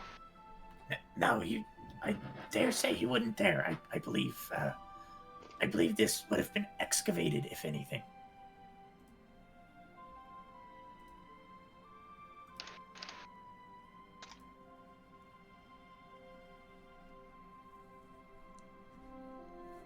How did he find this? Good lord. As you kind of look past the skull and the plaque there, you can see where on the wall is a accoutrement of various articles, paintings, interpretations, and kind of that like small history blurb where it shows like an old painting or picture. and then like the little placard of information next to it. It seems to be a entirely new corner focused on celestial dragons and the celestial realm, or at least what we think we know of it. Can I Hmm? pull absolutely anything out of my memory, considering I was kind of close to China at one point? I may have heard something somewhere. Outside of the normal knowledge of, well, celestial dragons are obviously, for lack of a better word, spacefaring dragons. But outside of that common knowledge, you didn't really have any encounters or knowledge or readings on that regard. Oh well, worth a shot. However, one of the largest plaques you're able to see up on the wall seems to be kind of a family history chart. Next to it is a handful of other items. There's a small, looks like little jade green dragon trinket of sorts, a lucky desk dragon put up behind some glass with some information next to it. There's what looks like an old Taiping Heavenly Kingdom flag, which is a large yellow banner with a multicolored dragon spiraled across it. And one of the biggest things is this information that you see put up on the wall. Yeah. Get the flow chart. That's...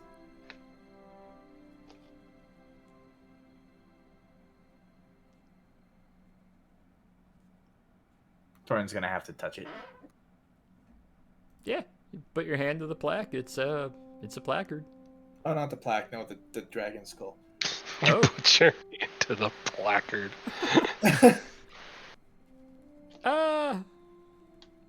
Thorn, make me a Yeah. con save. 5. There, not immediately, but about a moment after, there is a overwhelming sort of kind of dread, like that kind of hurried dread, like, I need to get out of the back rooms. I have been walking for an hour. I would like to leave now. Sort of dread enters you. Only for a moment, though. Yeah, he's gonna keep that to himself. He's gonna try to step back and like clutch his arm and like take a few breaths.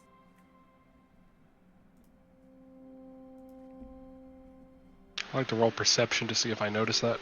Roll me perception. I'll join you.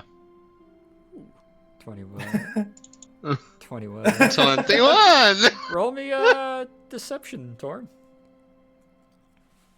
Ooh, deception. I'm bad at this.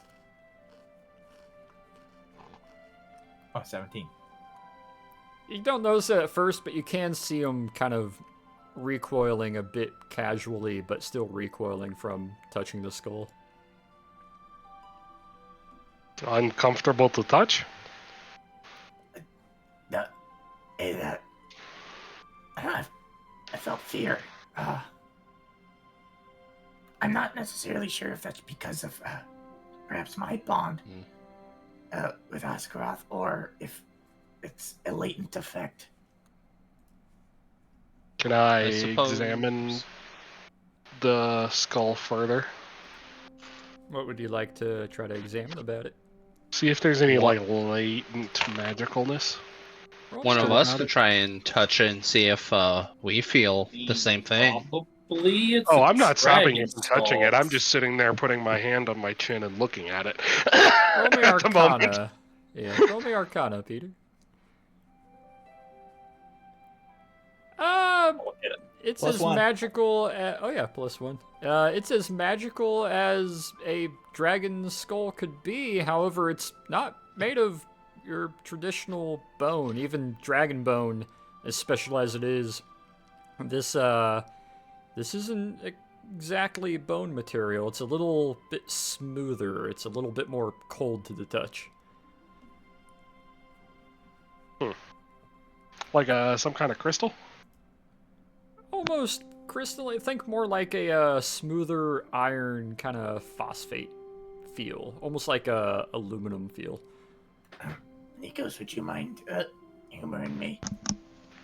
I'm gonna reach out and touch it. Oh. Or someone, yeah. This is Not like rest my hand on it, but like brush my fingers across it. this is like a VIP experience, of course. Guests normally aren't allowed to touch the exhibits after all, but I own it, so yeah. So who's touching it? Peter's touching it? I am, yeah. Roll me a con Seems- save. I mean, I would assume so. You got the a working It's tank and regular working con. machine guns in the lobby, so It's the same as a save. Do you want me to reroll or no? Nah, we'll do that if it's the same stat and same number. You put your hand to it, and you don't really see or feel anything. You don't really get any jolt, but it does feel exceptionally cold. Just not because of a magical reason, but just the material that it is, which isn't exactly bone, is just seems to be a naturally very cold, dense, heavy material. It's like a heat sink. Makes sense. I need to know. All right, Torin is going to place his hand on it again. I'm gonna And- touch it. And Hachi's gonna touch it as well. however you want to decide to do this, he's going to try to keep his hand on it, like without recoiling, like really just force through the whatever. All right, and Hachu, you're doing the same. Yeah. All right, give me a moment here. I'm gonna have to DM the both of you. Oh. Wait, what did Peter miss or con save out of?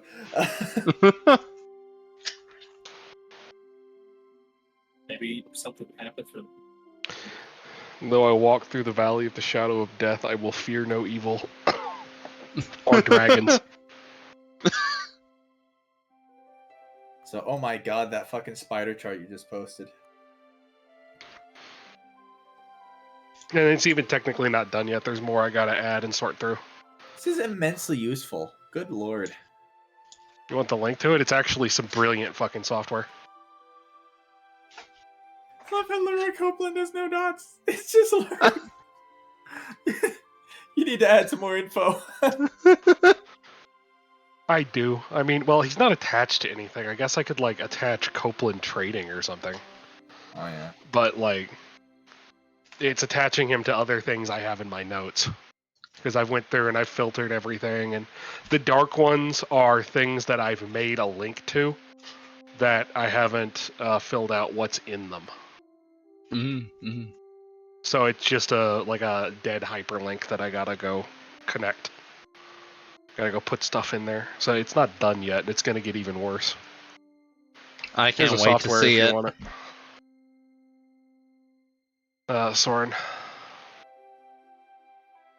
You need to post a picture when you have everything done. Well, that's gonna be at the end of the campaign. Well, I mean, yeah, but once you have everything that you want to filled out, Like, that's a genuinely really useful reference to remind me of all the shit that's happening.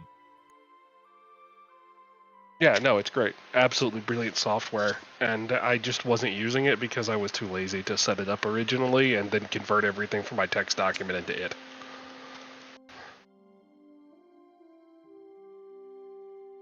Yeah, I'm gonna have to look back at that. That's like a good thing to look at and remember the scope of things and be like, oh yeah, this thing exists. Oh, so does this. It's like a memory jogger. Norway won. I don't remember what the actual name of the mission was, otherwise I'd change it. Same for a lot of those. I'll have to pick Nox's ear later on some of them, maybe. I don't remember if it had a name. I think it might have just been like the intro mission.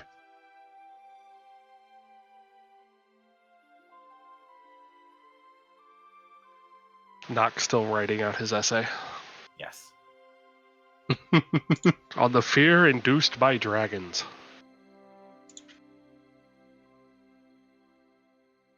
Apples, thee, none. opposed to apples as in fruit. Yes.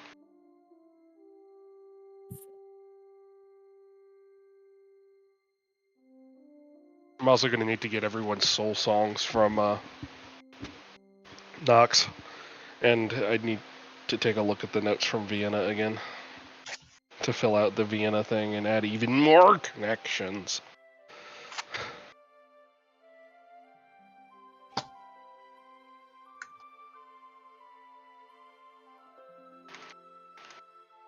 Can't wait for the one bubble connecting Hess to Torrent Gunncraft.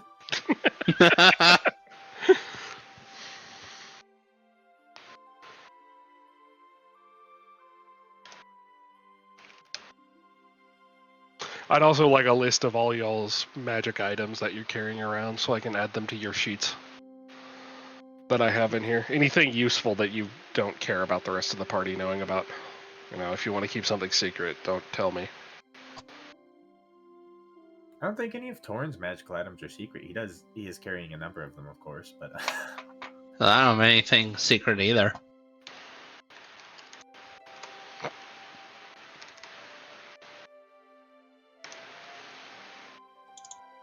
Craven's middle name is Asgaranthus, by the way. yeah, I remember that. That's a can of worms. Dragon Daddy doesn't love him.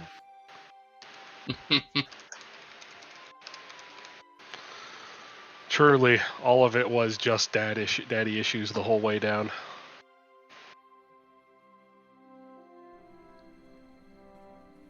Little blurb comes across both Hachu and Torn's vision if you guys want to read that and take a few moments. Also, I love that flowchart. Holy shit.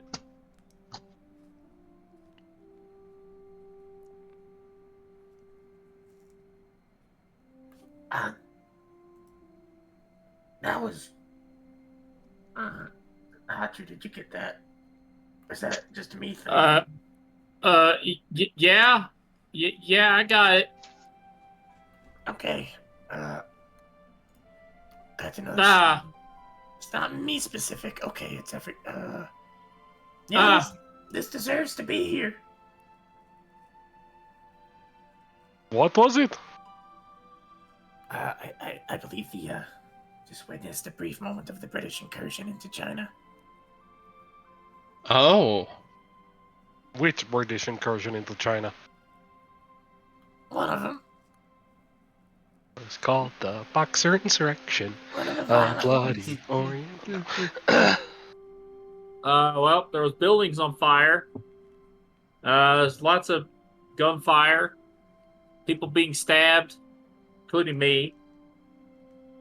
No, it wasn't you. It was just your perception. Well, yeah, that. That was something. This is a glorious acquisition. You two Good work. roll me Hmm. insight, Hachu and Torn. 18. Always forget where it is. Oh, babe! Damn. Yeah. Well, considering the Portuguese guards, the European buildings amongst what seems to be Chinese soldiers and British lobster helmet cavaliers, and the quasi-European Chinese persons that were in that vision, you may have seen the assault on Nanjing and the Taiping Heavenly Kingdom's downfall. More specifically, that was through the eyes of this dragon. Now, how would Hashu know what that is? It's just a fall. At least I believe this dragon experienced or saw the fall of the Heavenly Kingdom.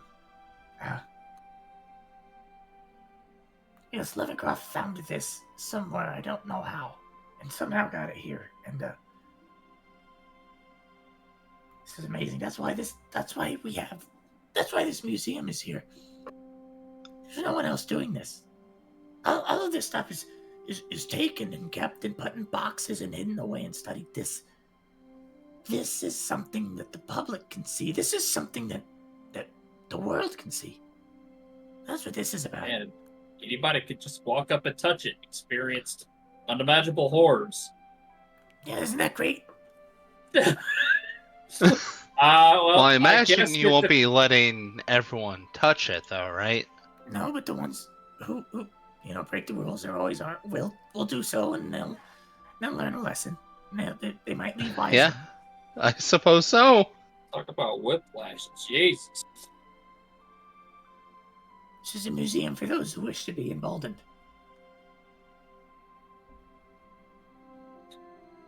I do want to clarify something out of character. The whole Taipei thing, that didn't happen that long ago. That was like 50 years ago. Specifically, March to July 1864. Exactly. Again, it's Museum of Unnatural History. This is all relatively modern history in the grand scheme of the world. Just It's put that cl- in a little perspective for everybody. It's like Cataclysm plus and then magic. Like, that's the focus here. Fun thing about 1864. Sounds Cataclysm Plus sounds like a Minecraft mod. Huh. So yeah, the museum fucking in the nicer part of town. Yeah, sure, they got dinosaurs. Whatever. Everyone's seen a dinosaur. Yeah, we got fucking dragons. Yeah, fuck you. Yeah, fuck you, It is pretty hard to damn beat that. T-Rex. Dragons in a tank that works and machine guns that walk around on their own. This is where it's at. Yeah, eat a fat one, fucking Chicago. It's the start Yeah. of something great. Suck it. Your U-boat ain't nothing compared to our dragon. Yeah, Sue ain't got shit on us. I don't know, Sue's pretty great.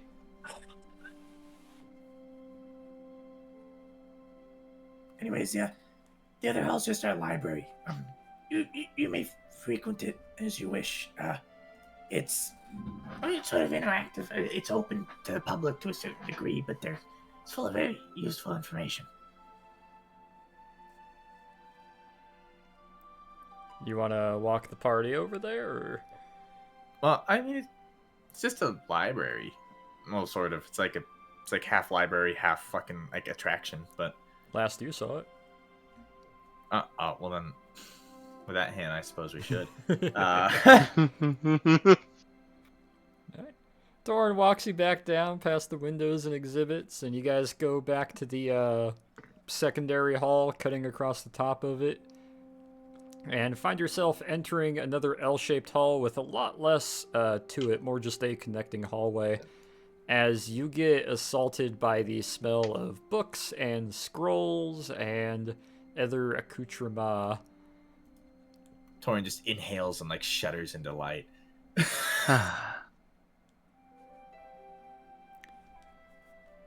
Thorin, perception check.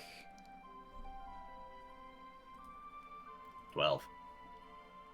That's a lot more scrolls and papers laid out than usual. It's usually a lot more organized. Somebody's in the middle of something here, or was. Oh goodness, what?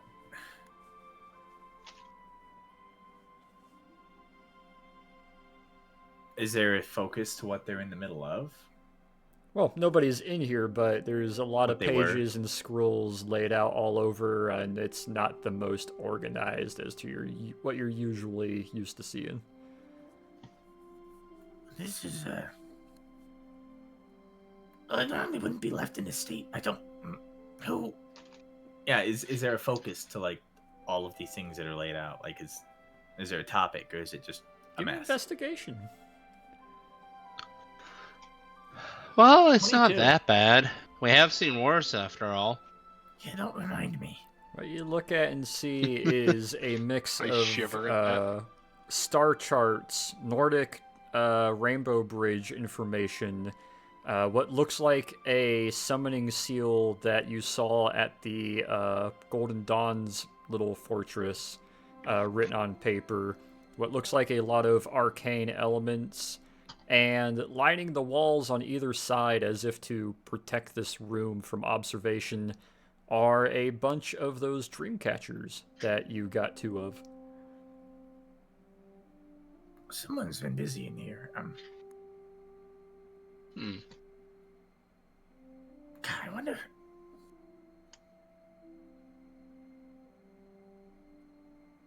I don't know.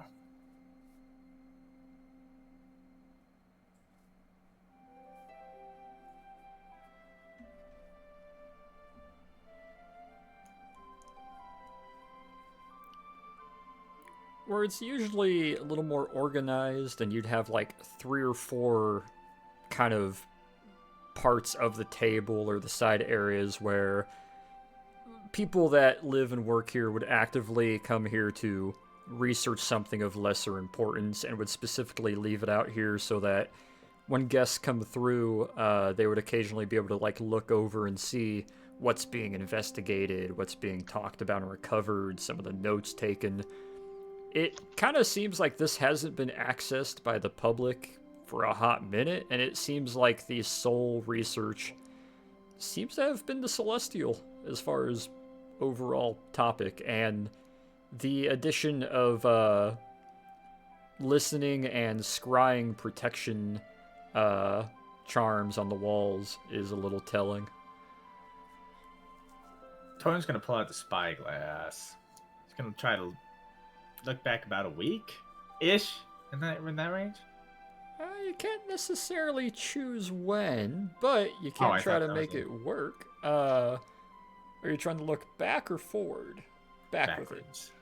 Roll me Arcana. And it doesn't work.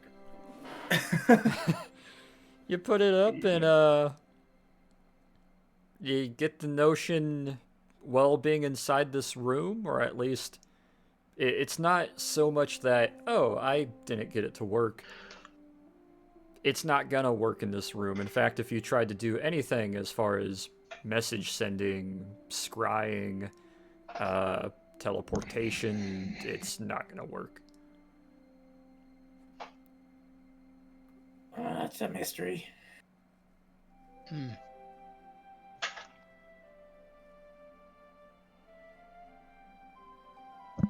Anyways, peruse as you may. Of course, what is mine is yours in the metaphorical sense. It's not yours, it's mine. But you know what I mean. What's mine is Don't yours, worry, I but it's wasn't all mine. planning on taking anything.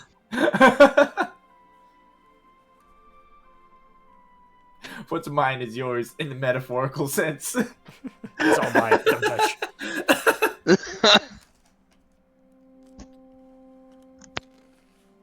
Use the bathroom real quick. I'll be right back. Go for it. What you up to, Peter? I'm just kind of looking around. Yeah.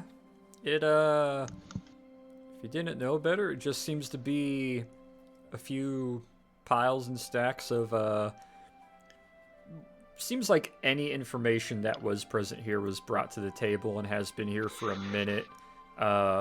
Just about the celestial realms, about anything pertaining to the celestial in general, but nothing heavy or concrete. There is a little bit that looks like the Golden Dawn. There's also what looks like some of the Egyptian kind of understanding of the celestials. There's a good handful of star charts and star mapping pages out.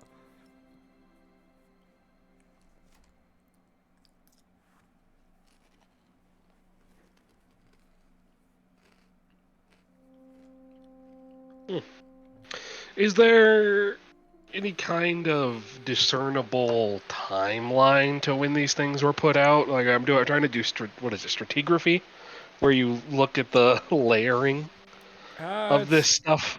Gonna be a little difficult with how disorganized it is, but if you want to Aragorn Ranger this, give me perception. You know, what's the stuff on the bottom versus the stuff on the top? Yo, 19. Nice. Seems like it started with star charts, and then it went to dragonography, and then it went to summoning, and then it went to Nordic Rainbow Bridge and other Nordic tales, and then went back to dragons, and then went to summoning again, and then went to what seems to be more star charts, star pathing, Egyptian god descent or ascension. And from what you can kind of look at, it's been like this for going on about 3 weeks, give or take.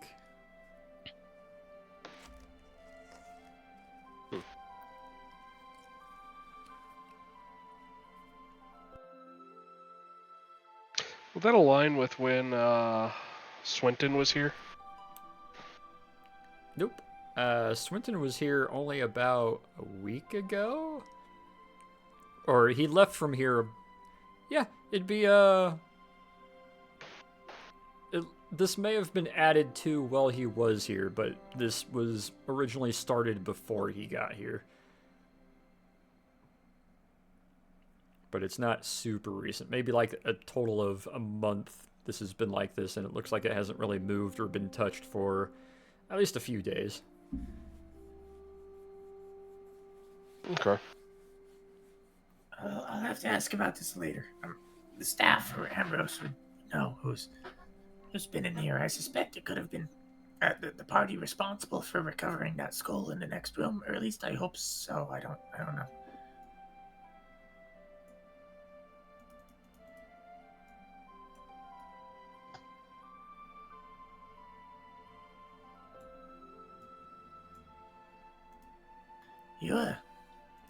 You guys do realize that all of you, us, will be featured here one day, right? Are you expecting us to get declassified? Not anytime soon, but I plan to still be alive. Eventually. We did kill a Schnellergeist. And the dragon. Yeah, you know, the whole Colossus thing. That too, yeah. And the public does know about that. How did they find out about that? Me. He spoke to the entire world about it. Look, there's Pointing just at one him. little thing. Everyone saw the Colossus. What's the harm in them knowing that, we found it? Not as Wonders Company, they just as a group of people in an area. He did say it was through the Boston Museum. Yeah, I did kind of too. I don't know. If that's the case, then you better get an exhibit on that going soon. It's a great idea. Well, I'll talk to Ambrose. I mean, you can ask the Colossus to come over here. I don't think he's going to do that. That might not go over well. I'm pretty sure he's got work to do. Mm-hmm. An interview, though, maybe. An interview might work. And get a smaller replica of him. Oh, yeah, for sure. I mean, I don't think you want a life-size one. no, we'd have to buy the adjacent property for that. It's a bit, that's a bit much. That would be very cool, though. Have the Colossus standing over the whole museum.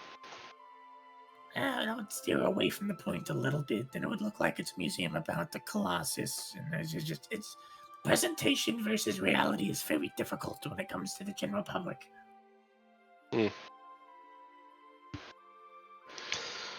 I must admit, Torin, I'm curious. You once told me you started here as an exhibit. I'm a little curious where that was. Oh, if you've seen this thing on the desk, wow, look at that. It's stars. That's crazy, right? Alright, I'll leave it be.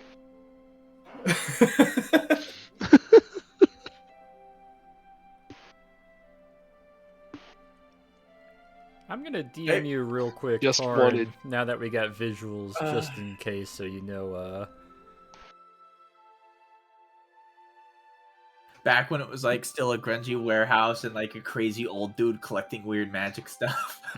I mean, out of character, it's probably with all like the stuffed displays. That's where all the magical creatures and stuff are, right? Real kobold eggs. I just wanted to see baby Torin's room. They didn't have a room. Oh, He had like a pedestal or something. Technically, this would have been one of his main rooms. I can picture it now. Levencroft Sr. standing there being like, no, Kobold, stand still. On the Hang up on plinth. his Get on fucking the plinth. tip claws, trying to like grab papers off. Just let me read. No. Like, trying to get him to stand still on a plinth for the museum visitors.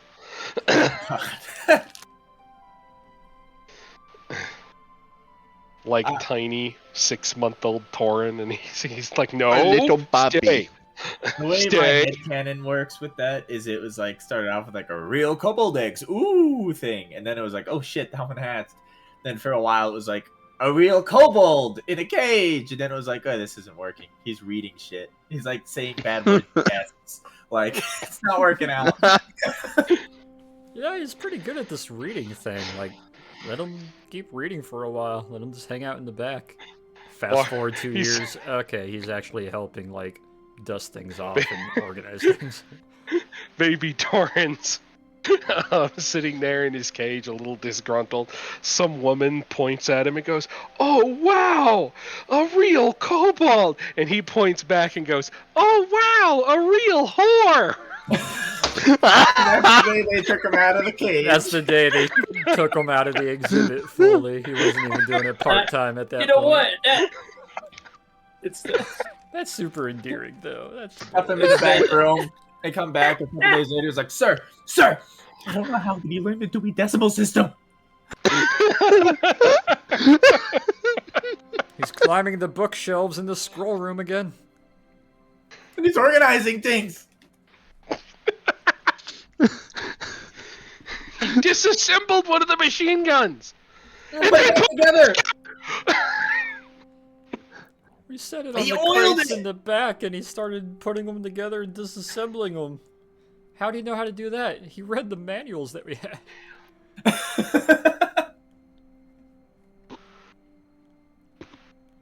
After a little while, kind of looking over the room, Torn kind of dodging that question. You guys kind of look over everything that's here. It seems like this room was purposed for celestial research for the last while, and then abruptly came to a bit of a halt and has just kind of sat stagnant and unobservable for the last little while until you guys Can I- entered.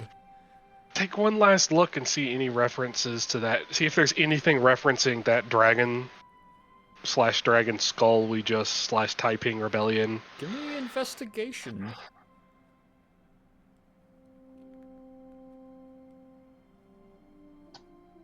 $15. You find one particular article. It's a small news clipping article among a few other articles and whatnot. That particularly seems to note a very large, almost jade dragon seen in the Midwest of the U.S. in 1866, having destroyed a steam train. However, everybody in the nearby town writing that off as silly. Look at this. Jade Dragon destroyed a steam train. Hmm. Did I say, Do you think that's where the skull came from? Didn't the skull come from China? Because this is not in China. Alas. God, I'm trying to parse what I know versus what Torrin knows. God, that's hard.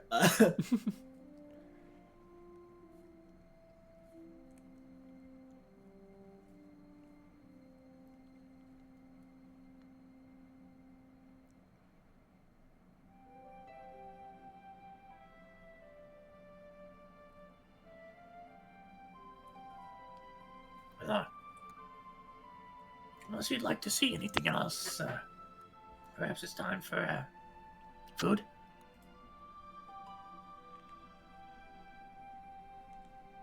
Fine with me. Yeah.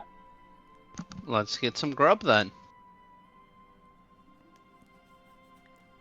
You guys make your way out of there and start going across the secondary hall, where you find yourself intercepted by a very robotically brisk, not fast, but brisk walking Ambrose, who stops and looks to you. Hello. Showing them around the museum, then. Yes, of course. I have a question, actually. Of course. The records room, the library. Yes. Who's been in there? Levencroft Sr. And for a while, that Swinton. Of course, I suspected as much. And,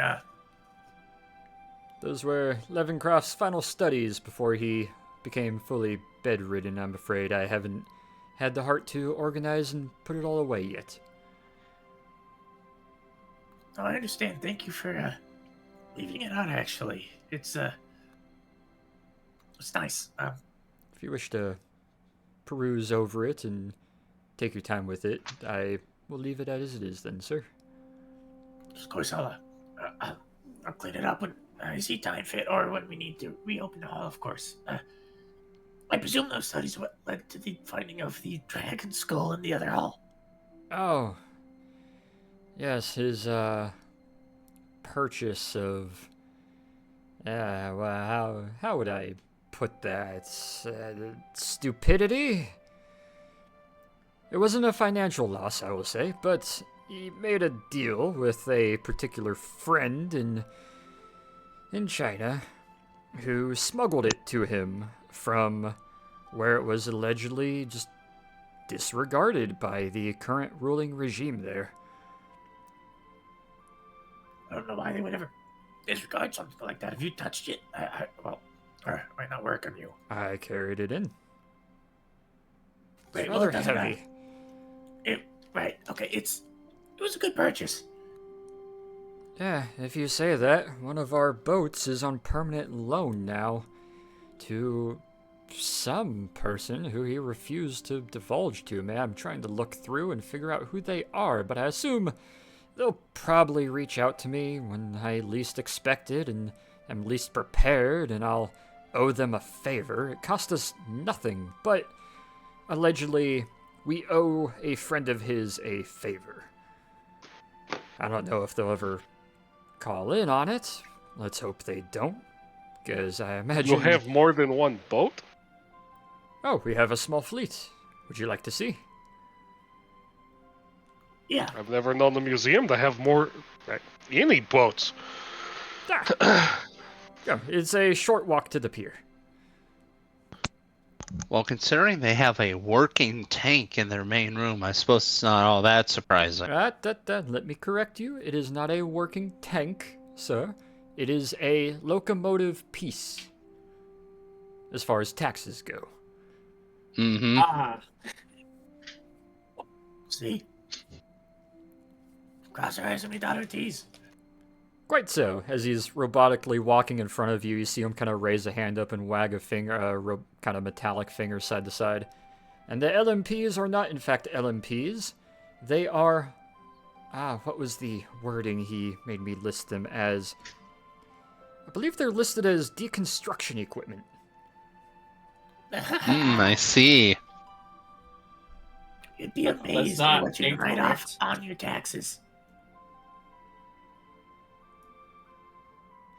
As he leads you guys through the entirety of the museum, and you go to the back area of it to another side door, go through a couple halls, and you arrive in, not pictured as of yet as I'm still building it, a very large bay. Just a giant bay that arguably you could dry dock a ship, like a small, like 90 to 120 foot ship in, and like build it on wheels and ramps and whatnot, just loaded with boxes and crates and items and surplus. You could definitely see how this was likely Torrens Castle back in the day, as a lot of these items that were purchased are slowly being sorted through and opened and either resold or refurbished or sent elsewhere or kept here. A lot of military surplus, a lot of crates. As you make your way through this, you get to the back where it's 3 large opening bay doors, and he very easily opens up one of the smaller side doors between two of them and walks outside with you guys. It's nice and wet. It rained while you were inside, and it has stopped since then. The sun's out, so it's kind of that like sunny dampness.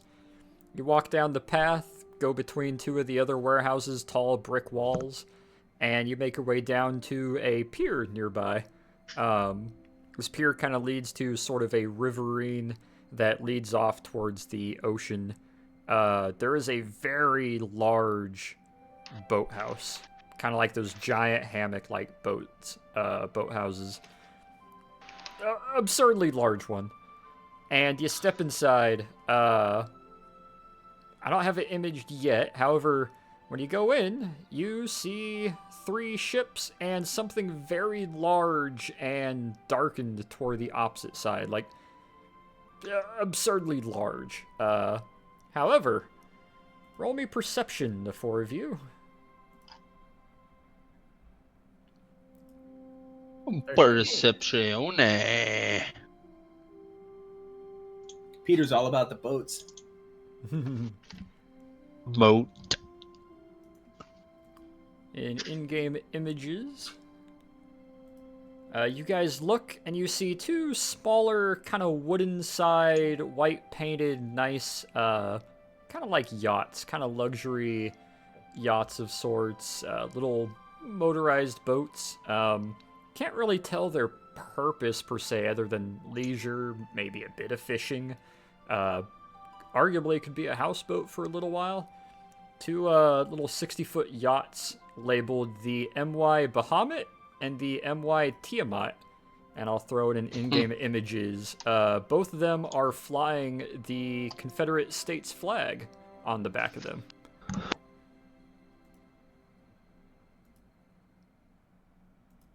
And the third one, most all of you having rolled except for Peter, you kind of notice this one. It's a somewhat larger foot by about 1/3 in length, and it's got 2 somewhat larger engines on the back of it.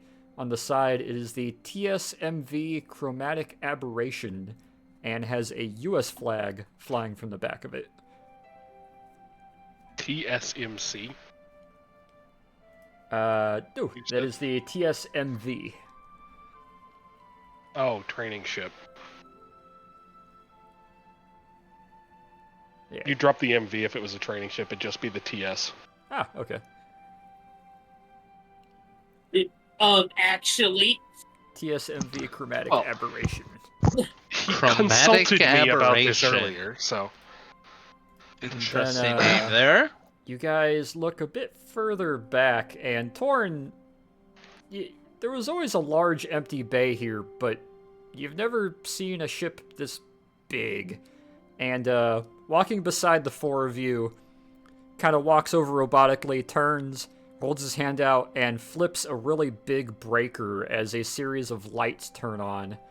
I would like all of you to make me a charisma save, please. Charisma save. oh fuck! Ooh. Oh, come on, I can see the dice landed on a 16. Fucking Hachu, a bullshit. nat 1, Peter 12, Nikos a 5. Torin, give me that charisma save, good sir. Man, it's fucking garbage. Uh-oh. Uh-oh, do we Good need move. to... So salty, he alt F4'd. Oh. Uh-oh. I think he actually, like, Oh, lost internet. yeah, I think his internet may have gone boink. We'll wait for him. It's gonna be a fucking battleship, isn't it? Does a magical involve save? Nope. This is just a try not to break your jaws and surprise. It's a battleship. It's a full-on battleship. What? Is he online still? That's Oh, It For the says moment, but so. Discord takes time to catch up. yeah. Oh, it's kind hot of shooting is. it's kind of blinking red for me too. Hmm.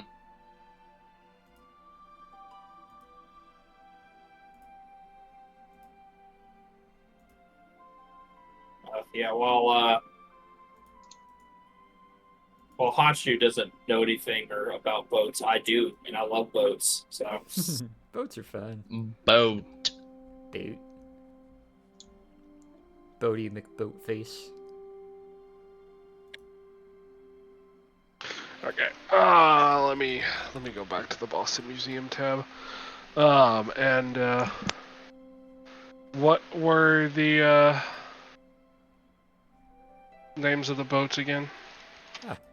That would be the MY Bahamut and the MY Tiamat as the two 60-foot motorboats. The 90-foot twin screw motor yacht is the TSMV Chromatic Aberration. Again, it's just TS. Motor vessel? No, because it's a training ship. It would just be training ship. It's Chromatic not a Aberration. training ship, it's a twin screw. To my Oh, then understanding, that's just twin MV. screw engines are No, were a note of TS. no, TS is just training ship.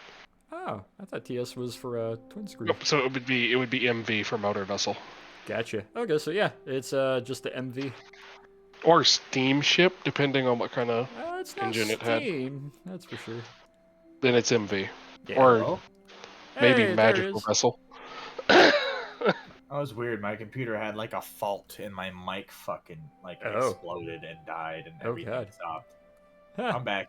Hey, yeah, he's showing off the boats and the stuff in front of you. Feel free to hop and stream and back on Roll20, and then I'll get good to go. Yeah, sometimes computer just explodes. Mine has never done that ever. So Yeah. It's funny Oh, it I need happened the during name the of- charisma save. I need the name of Hachu's baby mama, by the way. Oh, I'll wait, get there that was a too. Christmas save. Yep, you gotta make a charisma save as he flips Madam the breaker on the Thrassen. fourth ship. Madam What's Thrassen. Breaker. Oh wait, I didn't tell you. Right when you first started saying boat is when my ship. Oh, like, okay, gotcha. Yeah, as you guys walk in, you can see a large kind of boat holding house, and you're familiar with the three boats that were in here. There was always a large empty space where the boats would kind of shift side to side. You see the two 60-foot boats that you're very familiar with. The little 60-foot yacht, the MY Bahamut, and the other 60-footer, the MY Tiamat, both of which flying the Confederate States flag off the back of it. The one that you didn't see too awful much of, because you can only assume Ambrose was spending most of his time on that ship. Nice 90-foot twin-screw motorized yacht in in-game images, the MV Chromatic Aberration. You got to see very little of this one, as it was almost always out to sea. However, he walks past the four of you, and Ambrose grabs a big old breaker and flips it, looking to you. This was a more recent addition. I will not say recent purchase, but recent addition. I still don't agree why he purchased this, but now that it's been repaired, it's finally been brought here. It was one of the last things he saw to before his passing. He wanted to ensure it was here so it could be inherited proper. I still don't know why he bought it. And as he flips the breaker, a couple of the ceiling lights turn on and shine light over the top of it, standing very tall, very wide, and flying a Confederate state flag on the back of it. Let me post this in in-game images. You see this sitting in dry dock on the side. Jesus!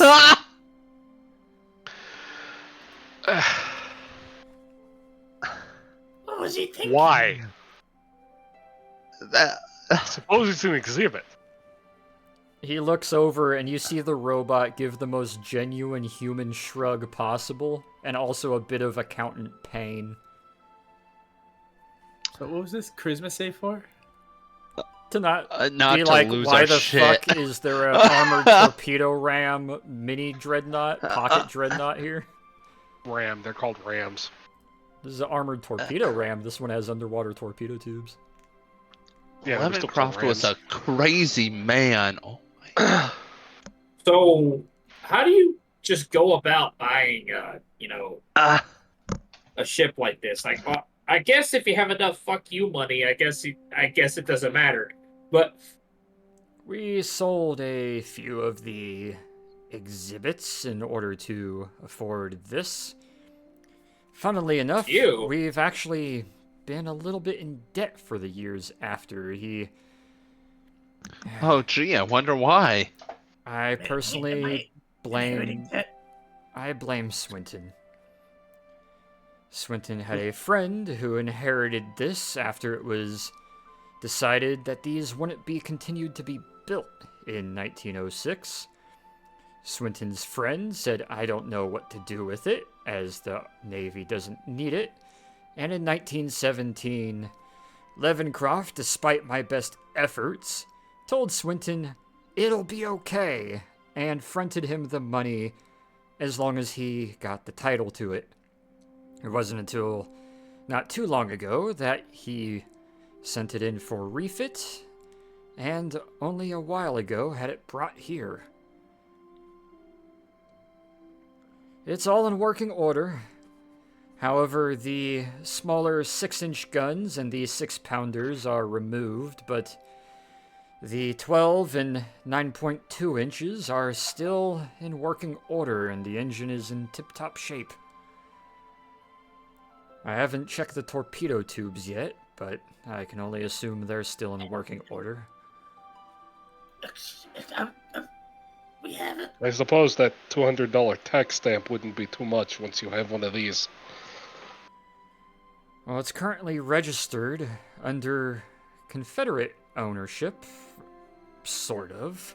Levencroft has a small port in the south edge of Florida that we, as you can tell, register most of our naval vessels through. The taxes and clearances there are much easier, as the Confederate States are a lot less restrictive on what is justified as a, and he holds 2 mechanical fingers up and waggles them, harpoon launchers. Mm. You If want they- an ironclad. Well, the British idea of a Monitor, ironclad, ram, torpedo ram. But congratulations, Captain. You have your own private navy.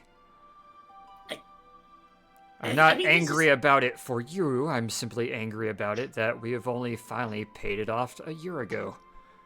This isn't going to be worth anything for another 50 years. Wouldn't that make you a Commodore? Because you have multiple ships. It would.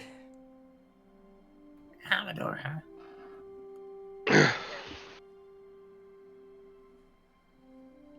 Are you ready to start referring to me as Commodore, Peter? I'm not sure. Me neither, please don't. If we ever need to defend Boston, we have the powder charges and the shells that were brought in as a separate shipment. We've also got a tank. And the tank. I hated driving that thing. And, we could outfit... we've got enough armament here to outfit a genuine army. Don't remind me. You ever wonder why we were always able to leave with very few escorts or guards or mercenaries, or why our security detail for the staff of the museum was always so small, when it didn't include myself and Levencroft personally? Not anymore.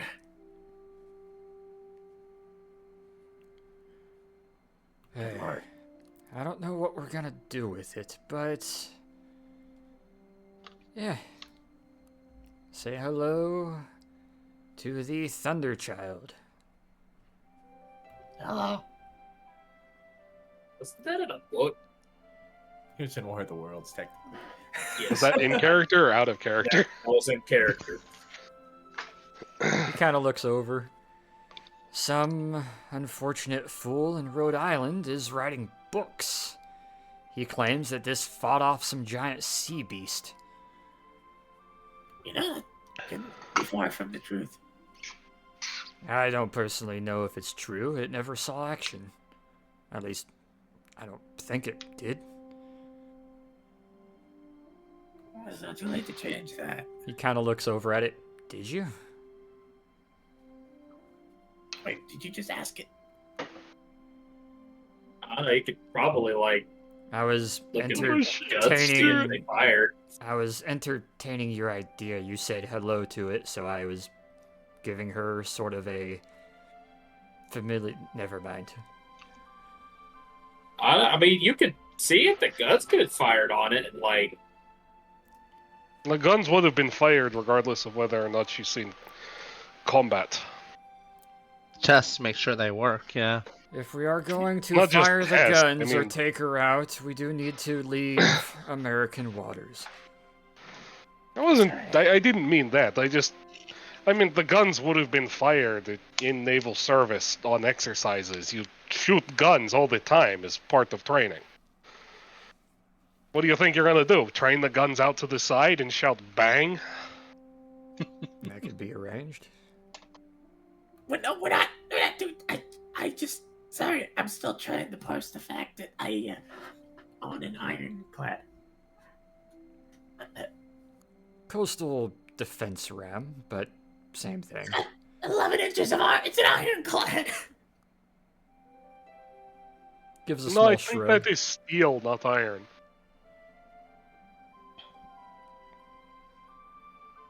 Steelclad, then.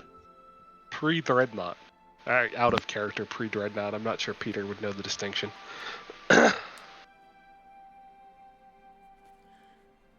Well, Someone's just gonna like put his hand on his head and like walk away. Like, what the hell do I do? would you like to tour the motor lot, sir? What? The cars. We've since then acquired 2 new cars. One of them is one of the ones I picked you up in. You know, might as well. You know what? I'm already over the moon with all of this and struggling to parse all of this. Yeah, let's just keep laying it on. Yeah, let's go. Let's go. After that, I will see to getting you all food. And Thank he you. turns and flips the breakers, some of the lights turn off, and walks you guys back through some of the alleyways, and you head back to the museum. And to the side of the large loading bays and docking bays and all the unloading equipment, somewhat smaller garage, there is a couple kind of generic British motorized kind of truck carriages, flatbeds.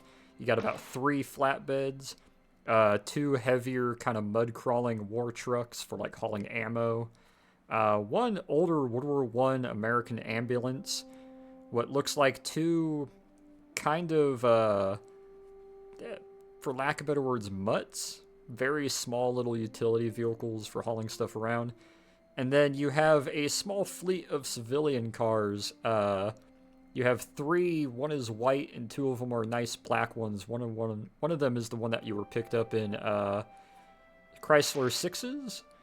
And then 2 other of those cars with the really long, flat running boards. The kind of DeVille style, like, city cars. You got 2 of those on the side. One of them was his, like, personal driving car, and the other one was the, kind of really nice tour one. And he kind of walks over overtly casually to the 3 Chrysler 6s. We acquired 2 more of them. He believed we needed something a little more modern to drive around in when we went to get food. No. I mean, that's great and all, but I mean, the off factor of taking one of those flatbeds. How much food are you picking up? Oh, the flatbeds? No, we often would use those for picking up crates from other locations and museums and hauling items when we would sell them. This is a lot. I've never. You realize I've gone from not owning anything, like more or less ever, to to... What do you do with all of this? He kind of looks and gives a little bit of a kind of colder, not quite robotic understanding of it. Well, you do as you have done. You organize and sort through and research and conduct digs and do as you always have.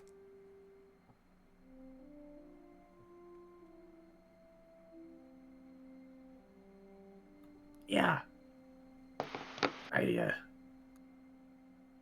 So it's just a lot.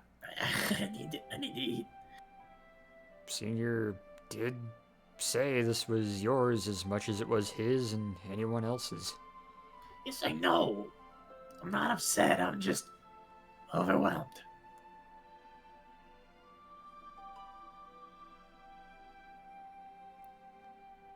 I unfortunately see it more as numbers, but that is also my own personal issue. Yes, food. You all need to eat. I keep forgetting. Come with me. Let's go to Levencroft Senior's office. We'll get you situated there, and I'll see to getting some food. He Guys. leads you guys through the museum, and we'll pan over the map to the really nice private Oh, office. God. He leads you upstairs to a very nice, bougie, smoking office with dark wood and a lot of private articles and works. Up on the walls, a big painting of Levencroft Sr. standing there. A bit younger, probably painted in like mid-1920s. Wearing his exploration gear and a tan big old pith helmet. A couple other paintings and items up on the wall. You see a particular painting, or not a painting, but a very old framed picture of Ambrose wearing a British army uniform with a private stripe on the side, and two lieutenants and an ensign, a small kobold, very dark kobold standing there, and to either side flanking the Warforged and the kobold is a young Lieutenant Swinton and a younger Lieutenant Levencroft. And behind them is a little bit of smoke and what looks like some twisted barbed wire and some fortifications of likely northern France somewhere.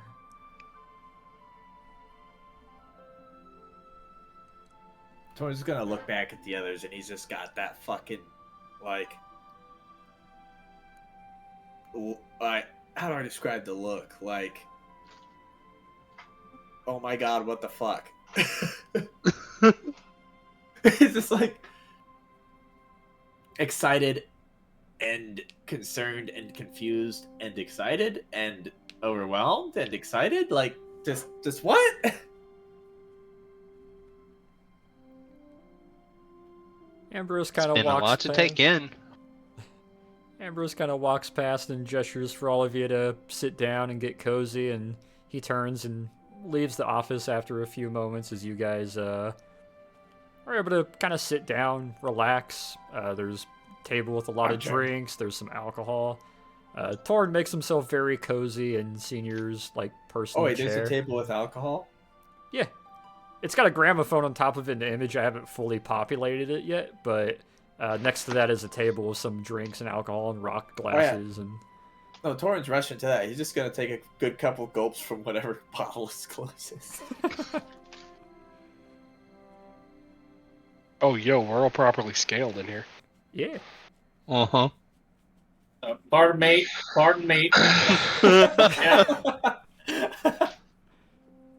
Wide Hachu strikes again. Well, Nikos, why don't you come over here and let Hachu have the whole couch? You know, that's a good idea. Sorry. There we go. Laid out like a friggin' Roman on the couch. Torn, Oh, His man, tail's still look. going over the other end. Torn, give me a perception roll as you sit back down with your drink. Oh man, all I'm missing is grapes right now. 23. Anybody got some? On the little tablet beside you, there's like a little bitty smoking table, and you can see a little ashtray with what's left of a half-smoking cigar that's been there for a while. It's long dried out, and you can see where the little bitty ink. What is it? The little quill that goes into the. What's the name for it? The little ink pot. That's it.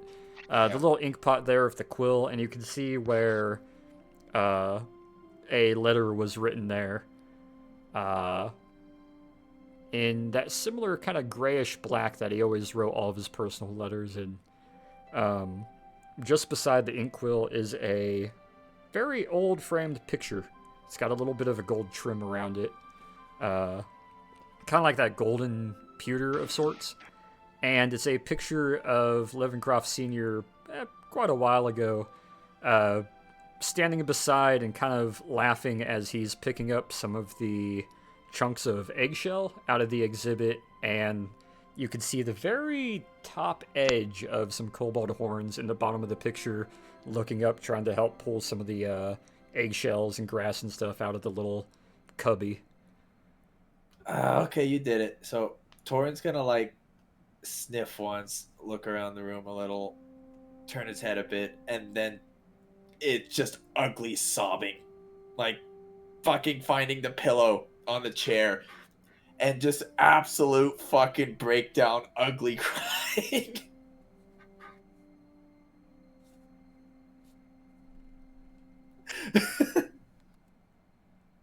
And it's awkward because the room is quiet.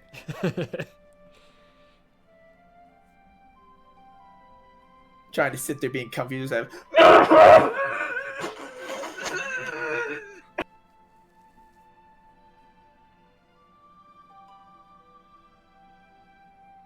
So,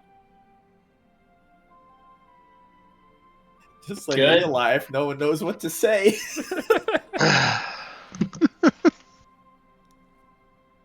I'm gonna go over and I'm gonna pat Torin on the shoulder and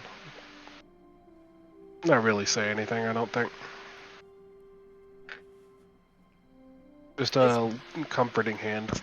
As you go to pat him on the shoulder, you can see where the inkwell is sitting there and the half-smoked cigar. You can see the picture in the picture frame. Likely taken by Ambrose or someone else. Basically, it's that third cubby that now has something else in it in the Dragon Skull exhibit hall. The third cubby on the right, there's a bunch of grass and some bushes, and you can see that same picture of him plucking some of the eggshells out of there, and you can see the very top edge of maybe a almost foot-tall kobold trying to reach up and help clear some of the eggshells.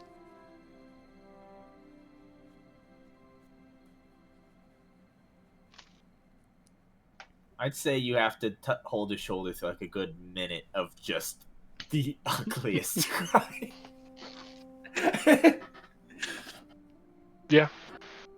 Eventually, it'll come around a bit. Oh, jeez. Allergies, right?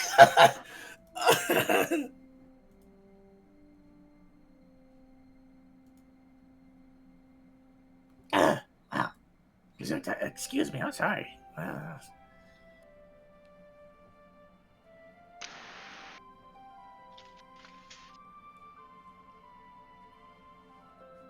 Oh, this is the 30s. I probably have a handkerchief to offer him. More than likely. Maybe a Cossack, but you're not a barbarian. You get yourself a handkerchief. Should Torin do the thing where he blows into it, makes it all snotty, then hands it back? Ew.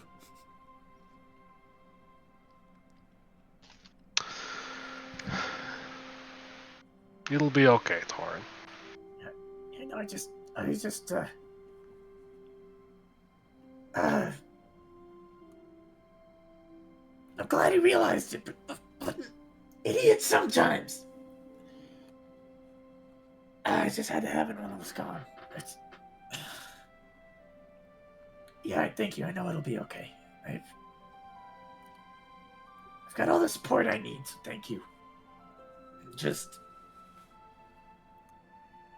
I was not ready for this. Nobody ever is. Yeah, no, I think you're right.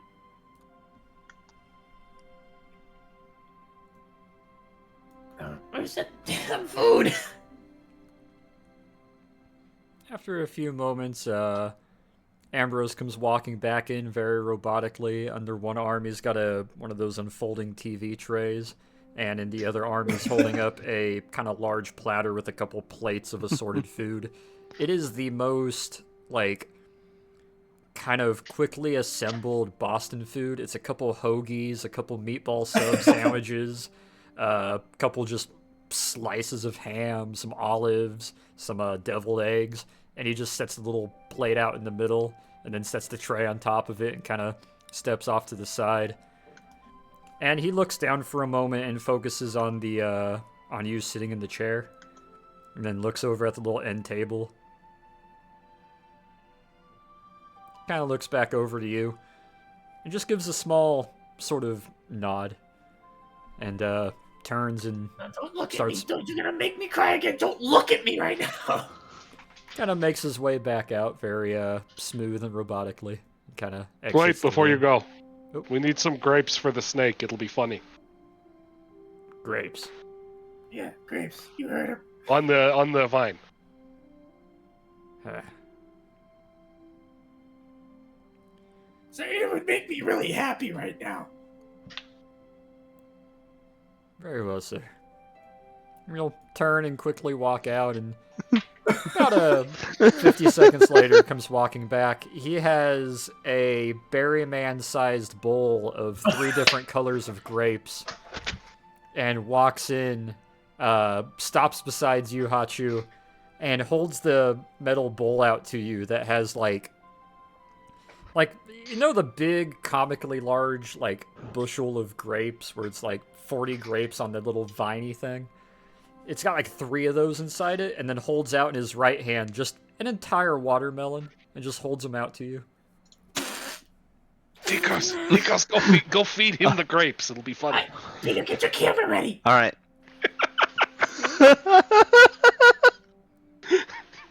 Grab the watermelon and hold it over his mouth. Peter, you on the camera. Take pictures. Yeah, I'll snap a picture of it. Uh-huh. A handful of them. Varying grapes and the watermelon. And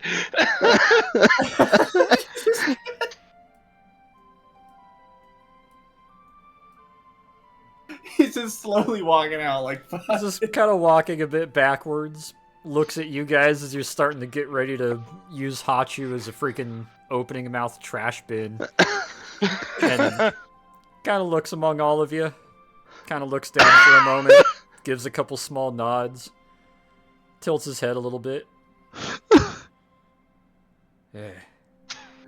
I see, family antics never change. And turns and I also starts walking his I also way found out. the new sticker. Oh, did you? Uh-huh. Pantene.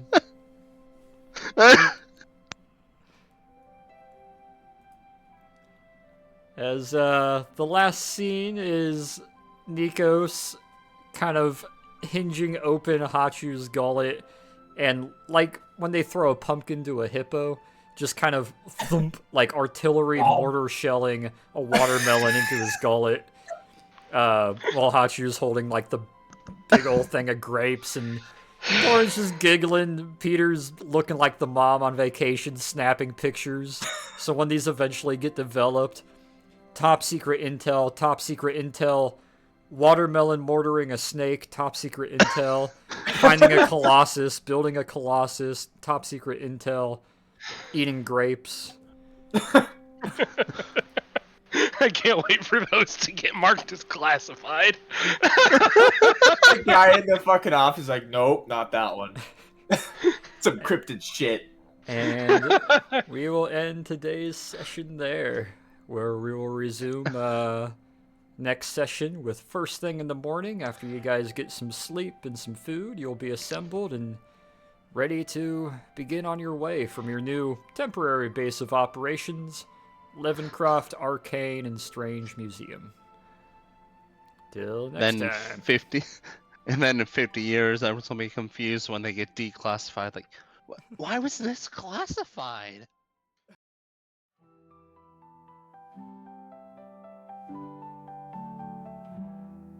The airplane put down at the airstrip on a cold and gloomy day, and the 6 aboard all knew their homes were very far away. The strife that gripped the forest all around them was their plight.